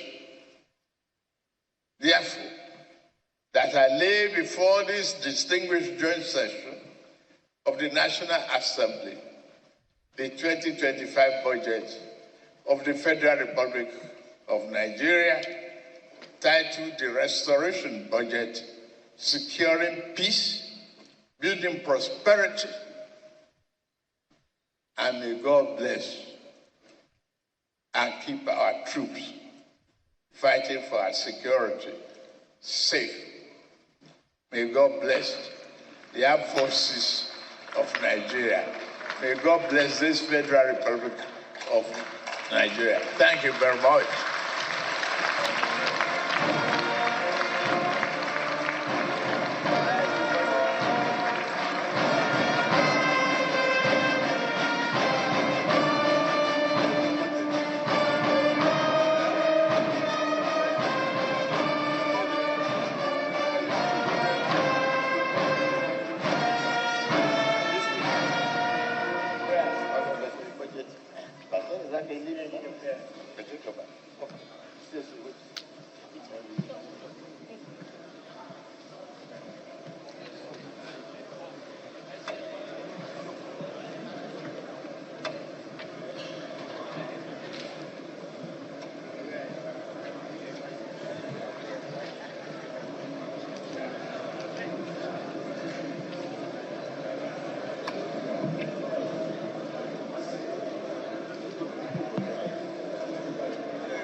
So we just saw President Bola Ahmed Tinubu right there presenting the budget, and as correspondent had told us, it's not expected that he will touch on all the numbers, but the high points of it. And some of those high points we see is defense seems to have the highest, all of that, of the budget's allocation. 4.91 trillion naira is what we see allocated to defense against 3.8 trillion last year. I believe the Senate President... I now have the singular privilege and honor to invite my brother, the Right Honorable Speaker,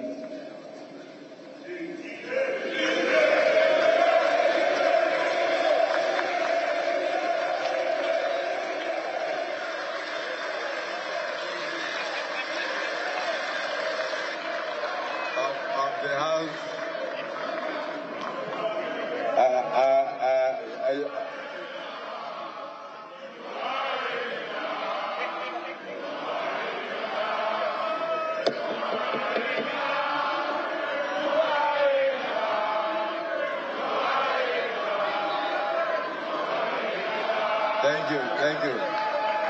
Thank you.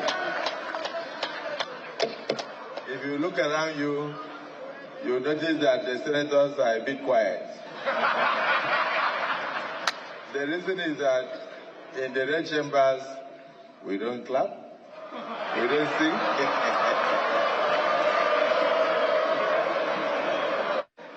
we only face the business of legislation. And then we pretend as if we don't smile at all. But I thank you for recognizing my brother, the head of the House of Representatives. Yes.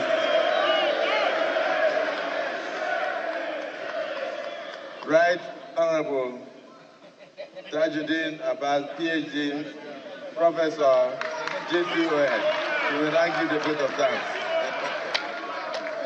GCON. His Excellency Senator Bola Ahmed Tinubu, GCFR President, Commander-in-Chief of the Armed Forces of the Federal Republic of Nigeria, my dear brother, distinguished Senator Goswill Akpabio, GCON, the President of the Senate, Honorable Justice Kudirat Keke Eku, the Chief Justice of the Federation, distinguished Senator Barrow Jibril, the Deputy President of the Senate, my dear brother, Right Honorable Benjamin Kalu, the Deputy Speaker of the House of Representatives, the Chairman of the Nigerian Governors Forum, and the Governor of Kwara State, the APC, the Governor of the APC Progressive Governors,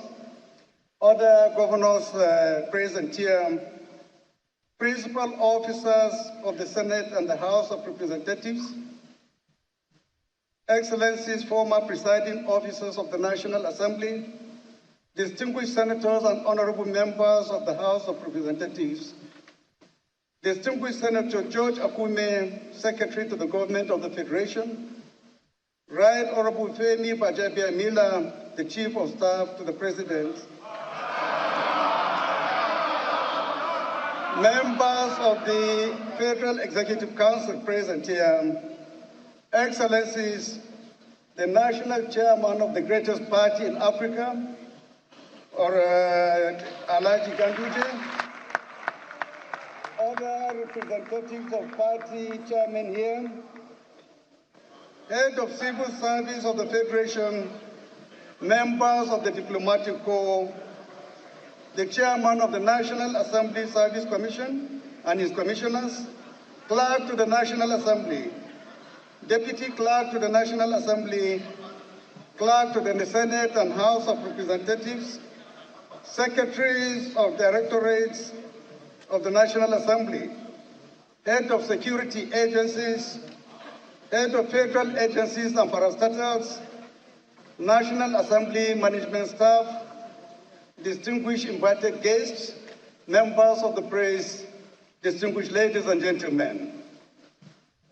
On behalf of the House of Representatives and the entire National Assembly, I extend our deepest gratitude to His Excellency President Bola Ahmed Tinubu, GCFR, for presenting the 2025 appropriation bill to this joint session. Today's presentation fulfills a fundamental constitutional mandate and reflects a vision and steadfast commitment to addressing the needs and aspirations of all Nigerians. Over the past 18 months, your administration has taken bold and decisive steps to reform our economy. The removal of fuel subsidy, unification of foreign exchange rates, and introduction of innovative economic policies have laid a solid foundation for sustainable growth and development. While these reforms have demanded short-term sacrifices, they are acts of courage and patriotism. History teaches us that transformative progress often begins with difficult decisions. Examples from China's market reforms, India's liberalization, and South Korea's industrialization have found the enduring benefits of such bold action. These lessons inspire confidence that Nigeria's ongoing reforms will foster economic growth, reduce poverty, and ensure long-term prosperity for everyone. Mr. President, your administration's reforms have disrupted the status quo, sparking resistance from vested interests. Yet these courageous measures underscore your resolve to prioritize the welfare of Nigerians. The National Assembly stands ready to support these reforms through legislative backing and to facilitate public engagement for greater understanding and acceptance. Your Excellency, 2024 has been a year of mixed economic fortunes. The National Bureau of Statistics reported GDP growth of 3.46% in the third quarter, up from 3.19% in the second quarter, largely driven by the services sector. Despite challenges posed by climate change and insecurity, agriculture remained a critical contributor, accounting for 17.22% of nominal GDP in the first quarter and 22.61% in the second quarter. However, inflation rising to 33.88% in October, alongside escalating food and energy costs, continue to strain households across the country. Nonetheless, the International Monetary Fund's projection of 3.2% growth for 2025 underscores a positive trajectory if reforms are sustained and structural issues addressed. Mr. President, your international engagements have further reinforced Nigeria's global standing. The agreements from your September 2024 visit to China are set to transform rail transport, enhance digital literacy, boost agriculture, and strengthen national security, while elevating Nigeria-China relationship to a comprehensive strategic partnership. Engagements in France similarly secured 300 million euros for critical sectors, while Brazil's 4.2 billion grant to strengthen agriculture underscores your focus on sustainable growth. Notably, one of your administration's remarkable achievements is advancing local government autonomy, ensuring that resources reach grassroots communities and empowering them to address their specific needs. This commitment to transparency and accountability will have a lasting impact, particularly on our rural communities. Your Excellency, the proposed 2025 budget of 49.7 trillion, which is a 35% increase over 2024, is really ambitious and very commendable. The projections of 4.6% GDP growth, a crude oil price of $75 per barrel, an exchange rate of 1,400 to the dollar, and oil production of 2.06 million barrels per day are bold but very achievable. However, Nigeria's fiscal realities warrant critical reflection. Despite being Africa's most populous nation, with over 220 million people, our 2024 national budget of $36.7 billion remains modest compared to countries with a budget of 160 billion for its only 60 million citizens. Egypt with $110 billion for its 110 million people. Algeria with 60 billion naira, $60 billion for its 45 million people. And Morocco allocating $50 billion for its only 37 million residents. Indeed, Nigeria's low tax revenue also remains a major constraint. Our tax to GDP ratio, currently at approximately 10.9% for 2024, is among the lowest in Africa, significantly below the continental average of 15.6%. In comparison, South Africa's tax to GDP ratio stands at 25.4%, while Rwanda and Ghana, with more smaller populations, report ratios of 15.1% and 14.1% respectively. Even our VAT collection efficiency at approximately 20% is notably below the near 70% efficiency achieved by South Africa, Equatorial Guinea, and Zambia. Mr. President, addressing these challenges requires urgent and comprehensive tax reforms to broaden our tax base, improve compliance, streamline administration, and reduce reliance on borrowing. The National Assembly will continue to work with the administration to ensure that such reforms are equitable, effective, and considerate of the needs of vulnerable populations. To this end, we have engaged stakeholders to address concerns raised on the tax reform bills, fostering trust and cooperation.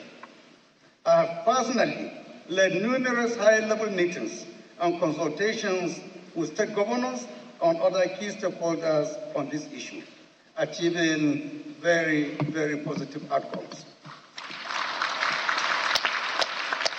Your Excellency, distinguished colleagues, ladies and gentlemen, as we approach 2025, we must embrace the realities before us with determination.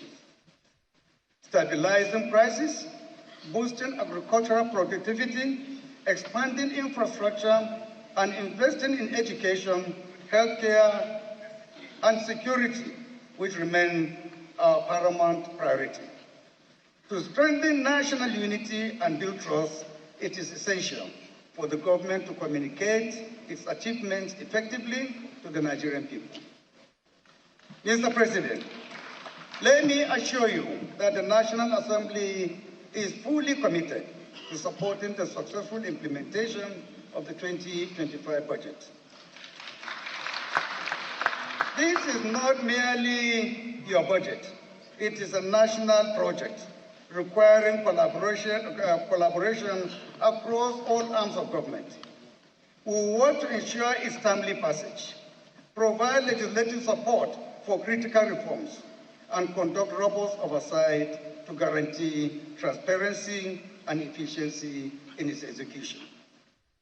Mr. President, fellow colleagues, let us take a moment to recognize and honor the profound sacrifices made by each and every Nigerian over the past year. The removal of fuel subsidies, rising inflation, and adjustment to economic policies have created challenges. Yet, these sacrifices are necessary for building a stronger, self-reliant, and prosperous Nigeria. I call on all Nigerians to remain resilient and united in our collective pursuit of a brighter and better Nigeria. In conclusion, Mr. President, thank you for your visionary leadership and unwavering commitment to Nigeria's progress. The 2025 budget represents a crucial step towards economic recovery and sustainable development. I'm confident your reforms will soon deliver tangible benefits for all Nigerians. Thank you, and may God bless the Federal Republic of Nigeria.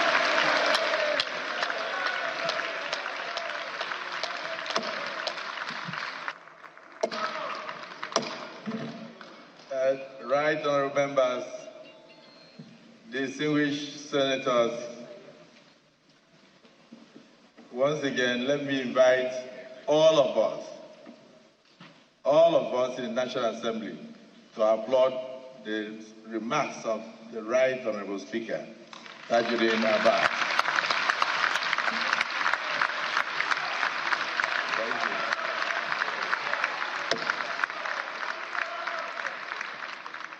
Mr. President, all protocols observed. To summarize the Right Honorable Speaker's remarks, it simply refers to the Holy Book, where they said that the disciples of Jesus Christ move in one accord. Your remarks show clearly that the two chambers of the National Assembly are united in one accord in supporting President Bola Ahmed Tinubu, GCFR, to revamp the economy of this country and at the same time create a better future for generations yet unborn. On that note, may we now rise for the national anthem of the Federal Republic of Nigeria.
So that's it. The presentation we've been waiting for has happened. And some high points of that budget presented by President Bola Tinubu is defense, obviously. 4.91 trillion naira is what the budget is giving to defense from 3.8 trillion naira in the 2024 budget. Also interesting is the infrastructure. 4.06 trillion naira is what infrastructure should get for 2025, and the president was only emphatic about human resources. So we see health and education looking good, I must say. Health 2.48 and education 3.5 trillion naira each for those sectors. And of course, the president talked about the need for macroeconomic stability, building on what was started but in the renewed hope agenda, building on that. I believe he called this the budget of restoration, securing peace and building prosperity. So I know in the coming days, this is going to be the conversation all over. But let's start that conversation here in just a couple of minutes that we have. Let's still have here in the studio the Consultant Communications and Strategy Office of the Senate President, Mr. Kenny Okolugo, as well as also here investment and economic development expert, Mr. Gbona Okuku. So I know we've seen the figures before now. The figures, but we didn't see the breakdown. It was as if he was listening to us in the studio before the budget presentation. You know, we talked about defense having the highest share, and he went to defense because he also emphasized on the need for peace and security. He recognizes the fact that without securing the land, without peace, you can't have a budget. You can't have the implementation of the budget. So I think 4.9 trillion is not too much. I could have even thought it could have gone higher in terms of the situation we are facing now. But don't forget that the National Assembly also has the power to take it up beyond 4.9 trillion, what he has appropriated. But we talked about health. Remember I talked about health and education. So it's interesting that health now has 2.4 trillion, which could have been a little bit more, but considering that is for 7.96 trillion. Considering that, but I'm happy with education. Yes, I'm happy with education. I'm happy with education at 3.5 trillion. I mean, I just believe that if they actually put 3.5 trillion, because you see, education is the only way out of all these menace. Why do we have all this insecurity? Because most of those people they also suffer from lack of education. Then you also have infrastructure, which is 4.06 trillion. Yes, we didn't see the other breakdown like agriculture and other departments, that other ministries. All those will come with when the National Assembly... He did say that there are programs to empower farmers, not just funding, but also inputs. That is for the microeconomics aspect, yes, because empowering them, I think he didn't want to go into that details, but he also talked about, which we talked about before now, reducing food importation. Once you reduce food importation, what you have done is that you have also gotten the needed food in the country to actually increase feeding. And we have the one that you can export, which brings the necessary foreign investments and payments in forex for those. Yeah, but Mr. Kuku, I know you would say that having the numbers is one. I know you talked about that when we're talking about security. Having the great numbers allocation is one thing, but actually getting it to work for results would be another thing. So even the defense that we see a higher allocation to it, I mean, I wonder if this will be put in the right places, you know, so that we can actually get results. So they always say that wars are not won by talk. They are utterly won by the kind of force and the strategy that you have. So if you look at the entire military architecture or the security architecture of our country, you see that a lot of monies will go to intelligence, training, then hardware for the security, our security personnel. So if that is put in place, so I mean, the way crime is advancing, that's the way you also need to be able to nip it. Because if you don't expand your horizon as regarding the latest technologies in the world, you know, what people are using now, so it'll be difficult for you to catch up. So you'll not be playing, you know, defense is supposed to be, you're supposed to be the one who, you're supposed to be protecting, not trying to manage consequences of the issues that will arise. But having said that, I think the monies allocated would actually go to the right sources. Again, don't forget our income as a nation is going to come from that corridor, the export corridor of the oil export corridor, which must be secured. And if that is not done, it will become a problem, and then we'll have a larger income revenue deficit. Then again, you have to also consider the fact that we want to diversify the economy. So security will also play a very large role when it comes to us going back to our farms. And then solid mineral sector, it happens a whole lot in the areas, some of those areas where these non-state actors have actually targeted. So we need to find a way to get them off our food belt, and then again our production belts. Those areas are very key. So I think there's a whole lot of There's also the debt servicing. We're borrowing, I think, about 13 trillion naira, and 13.13 trillion. Yes, that is what we expect. Yes, the deficit. Yes, which we're borrowing, and that also is a major one also on the budget. Because, I mean, it's very key. One of the reasons why lenders will give you money is because they have seen you credible. They've seen that you have the capacity to pay back.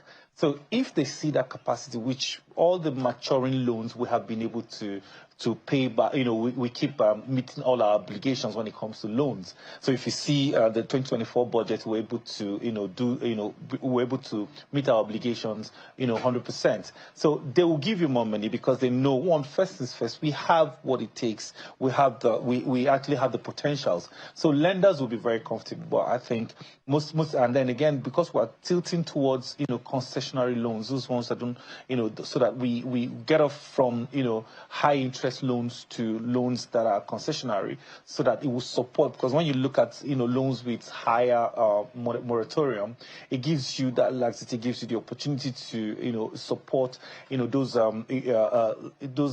infrastructure development that you need, and then those kind of businesses that will require very long gestation period. Okay, so, Mr. Polibo, there's also that NANS has extended the 2024 budget to June next year. What's the implication of that, now that we have... I know they still have to meet, as the lawmakers have to meet and go through all of the process and all of that. And I think the target is that by the last day of this year... Sign into law. Exactly. Don't forget that the medium-term expenditure framework did not come on time on the fiscal strategy paper.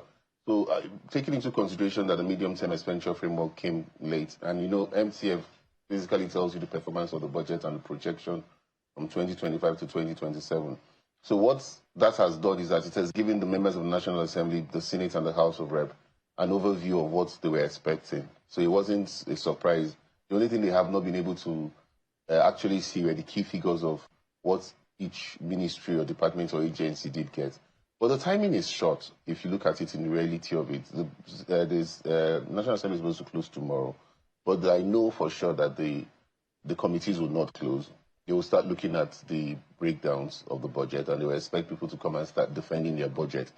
But given all those scenarios in place, I believe that even if we don't meet the timeline, you are given that 6 months window to still operate. Not operate, but at least operate in the sense that of what the last budget was.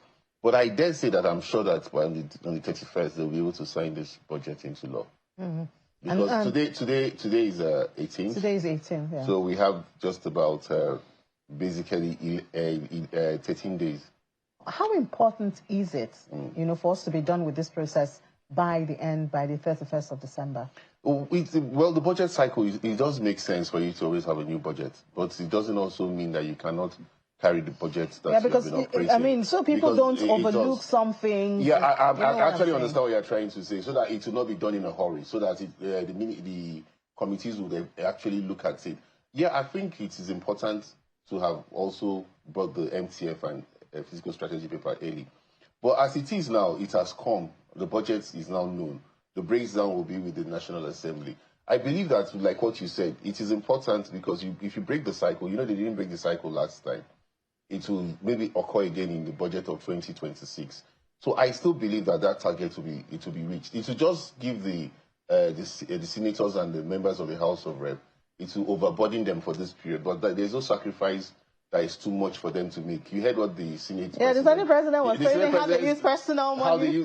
He said it on how they use their personal funds. You see how he was appreciating them to carry out a lot of functions and duties that ordinarily they should not use their own money for. That's being patriotic. I know Nigerians have a lot to say about members of the National Assembly, and they have their views about members of the National Assembly. But sometimes when you're not privy to some of these informations, you just form an opinion. You don't also understand what they also go through in terms of going through this process of making laws and carrying out the oversight functions. Like I said earlier, the budget is a law. It is not just a bill. It's a law when it is passed and has to be implemented as it is. All right, Mr. Kuku, the president did say things about a buffer for external shocks. What picture does that give you? How do those buffer, how are they supposed to look like? No, so when you make projections and then you get there's an excess. So what you do is you create buffers so that in case there's a shortfall, that becomes like a cushioning, it provides that cushioning effect for your economy. Because if you just leave everything there, it becomes a huge problem. I mean, looking at the vehicle and, when you go into like a gallop, what that does, it helps so that you protect the engine of the entire economy. So that will definitely happen as far as, the dynamics around your income matrix is premised on global factors. So as far as that is concerned, that's why when you're making your projections, you streamline your expectations so that when you now get excess, so that's what you use as buffers. I think that's always been a tradition, but I mean this time around we're paying attention to it. I think that's what the president is referring to because it helps a lot. It helps a lot. And the projection for the GDP. We're at 3.1 now. Yeah. Projecting. No, I think it was over 3.1. No, about 3.8. The last figure, I think about 3.8. I'm not sure. Okay, but we have a we're not yet for. No, we're not yet. But we have a projection of 4.9 for next year. Is it achievable? See, that's what I'm saying. If you notice, I think one of the reasons why the president didn't, say much when it comes to things like agriculture, the industries, because I mean, we're creating a level playing ground so that private sector can play. Because if you create an enabling environment for people to do business, so you can't even envisage, fully. You can't have an helicopter view of how much investors will want to come and play in your environment. Well, if you make the environment friendly, then you are almost sure of, you can make a projection. Yes, it's the other way around. So they depend on you to see the policy direction before they jump in. And a lot of people still talk about policy uncertainty, flip-flop in Nigeria. Not anymore, because, I mean, there's been... not anymore. With this government... I interact with a lot of investors. I understand what you're saying, like what he was saying. It's difficult for you to look at that flip-flopping with this Bola Tinubu's government. Let's be realistic on it. Yes, some certain parameters have not been reached. The inflation is still high. There's unemployment, and people are still... And there's still the multiple taxation, which we hope that the reform would bring down. There's increase in fuel. But we also look at the policies. The policies, they've tried to maintain them. The only problem here is that we're coming from a very bad economy that was handed over to this administration. And so it's been difficult to recover from that bad economy, which he is also saying he will take the pains and he will take the gains. And it's a pain now that he's also having to shoulder, because today he's the commander-in-chief. People keep saying, please don't go to the past. Let's talk about the future.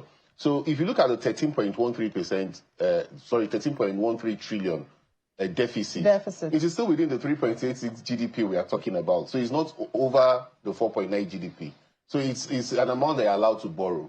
But by the time Nigerians hear that you are borrowing $2 billion, $5 billion, and they still go to the market, they see that the price of rice is about 100,000 naira a bag for a full bag, or 50-something thousand naira for half a bag. They won't understand all this grammar you are speaking. They are only going to be very angry because they will not understand that there is growth actually in the economy in the real sense of it. But until it reflects in the purchasing power, because when you put more money in the pockets of the people, it reflects the economy basically. Yeah, I guess that's what eventually comes. Yeah. But that's what you were saying, about how much of all of this should an average Nigerian be concerned about. You're talking about budget. You're mentioning the numbers. So what's my business? So it's actually somebody's job to do. So the government needs to now, ramp up some of this information, and then it begin to create graphics, information that can get to the common Nigerian. That's the job of National Orientation Agency. That is their job. They need to let Nigerians have a buy-in to what the budget is supposed to do for them, how they should also plan based on the budget, because they now see the direction that government is. So you don't just wake up and just start functioning. There has to be something. So a lot of Nigerians need to understand. So if there's a disposable income within my space, I will know how to ration it, because this is what the budget is speaking at this point in time. So nobody ever gives anybody that education. So your informed citizenry, right, is so key when it comes to economic development, and we don't pay attention to that. So those agencies should be made to do their job. Nigerians need to understand so that they can plan. You don't just prepare for the investors. You need to also prepare the minds of the downtrodden that this is reform season. Everybody's forgetting that in China, there was a time everybody in China used to wear uniform. Don't forget, they used to dress like Adams Oshomole, excuse me. Yes, everybody in China used to. That's how Chinese used to dress then, because they were going through a reform. And you see the result today. It's the second largest economy in the world. Yes, because they were able to curb their appetite. They believe that even the largest economy. They don't agree. It's political. They don't even agree that they are the second largest. It's political. So that's why there's been that competition between China and the US. And America. And you see results because people were able to curb their appetite. So we're a first world country we're a third world country with a first world appetite. And because, we need to curb our appetite so that we'll face the realities of now.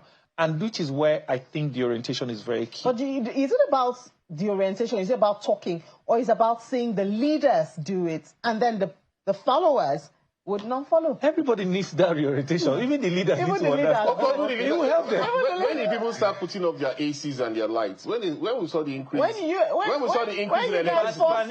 When they put me on body, I remember my wife would always put up the AC and I'll be complaining, why are you putting up these ACs now? Leave them.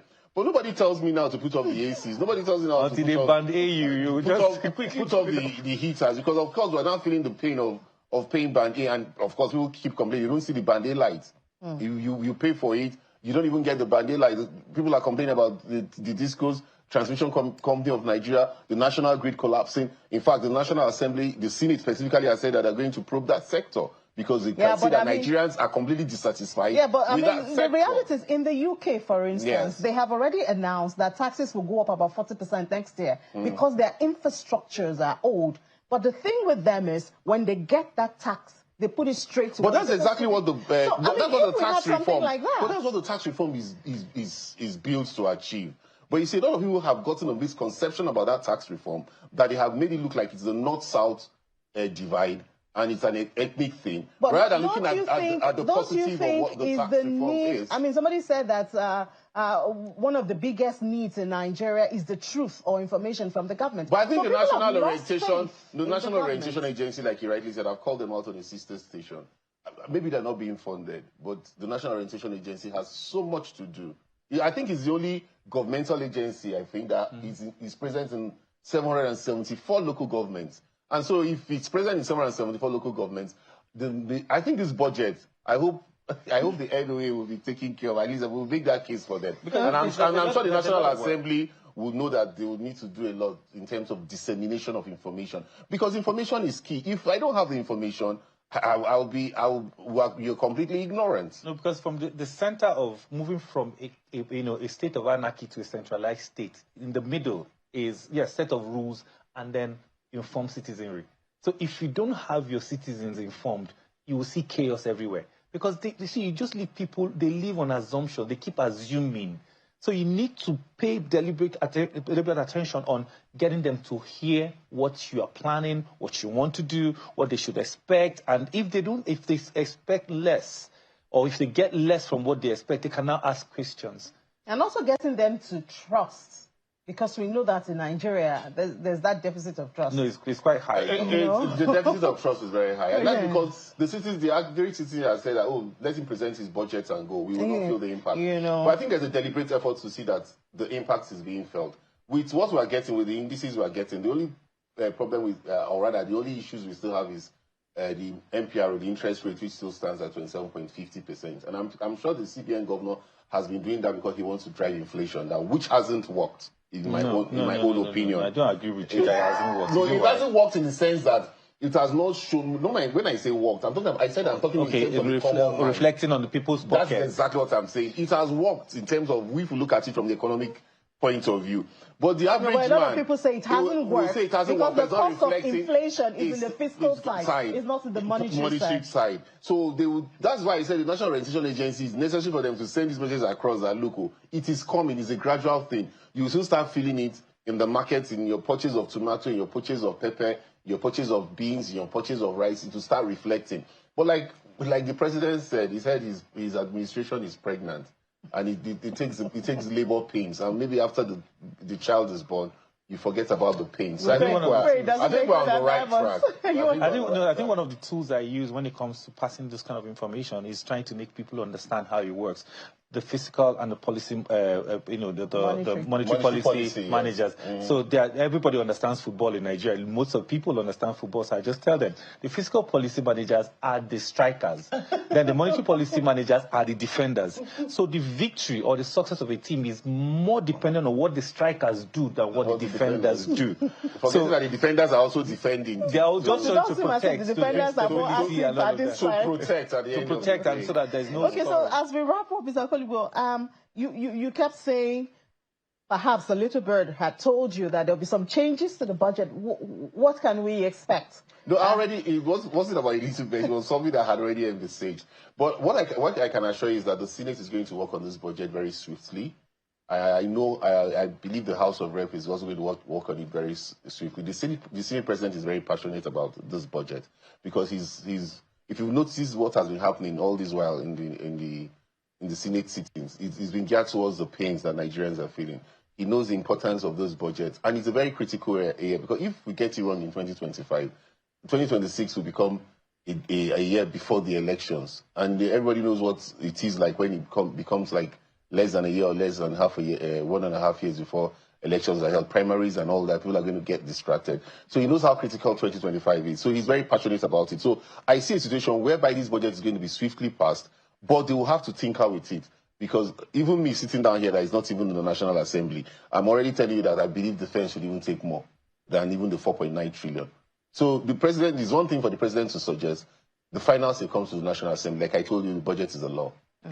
All right. Thank you so much, gentlemen, for sharing this time with us, watching the president and then talking about it. Investments and economic development expert, Mr. Oguna Kuku, as well as the consultant communications and strategy to the Office of the Senate President, Mr.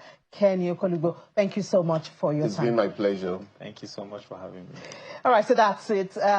Just looking at this special session where we hope that, well, this is the national orientations, but I guess the media also has a role to play. We keep you informed and help you to understand some of those nitty-gritty of the budget and, of course, how it can affect you, affect your budget, affect your pockets, affect the price of petrol out there. It's been a pleasure bringing this to you on this special creation by Channels Television on the budget presentation. I'll see you tomorrow, Business Morning, God's grace. And you know that we're going to settle on this even more, but that'll be tomorrow from Lagos, God's grace. I'm Ini John Mekwa. Enjoy the rest of your day.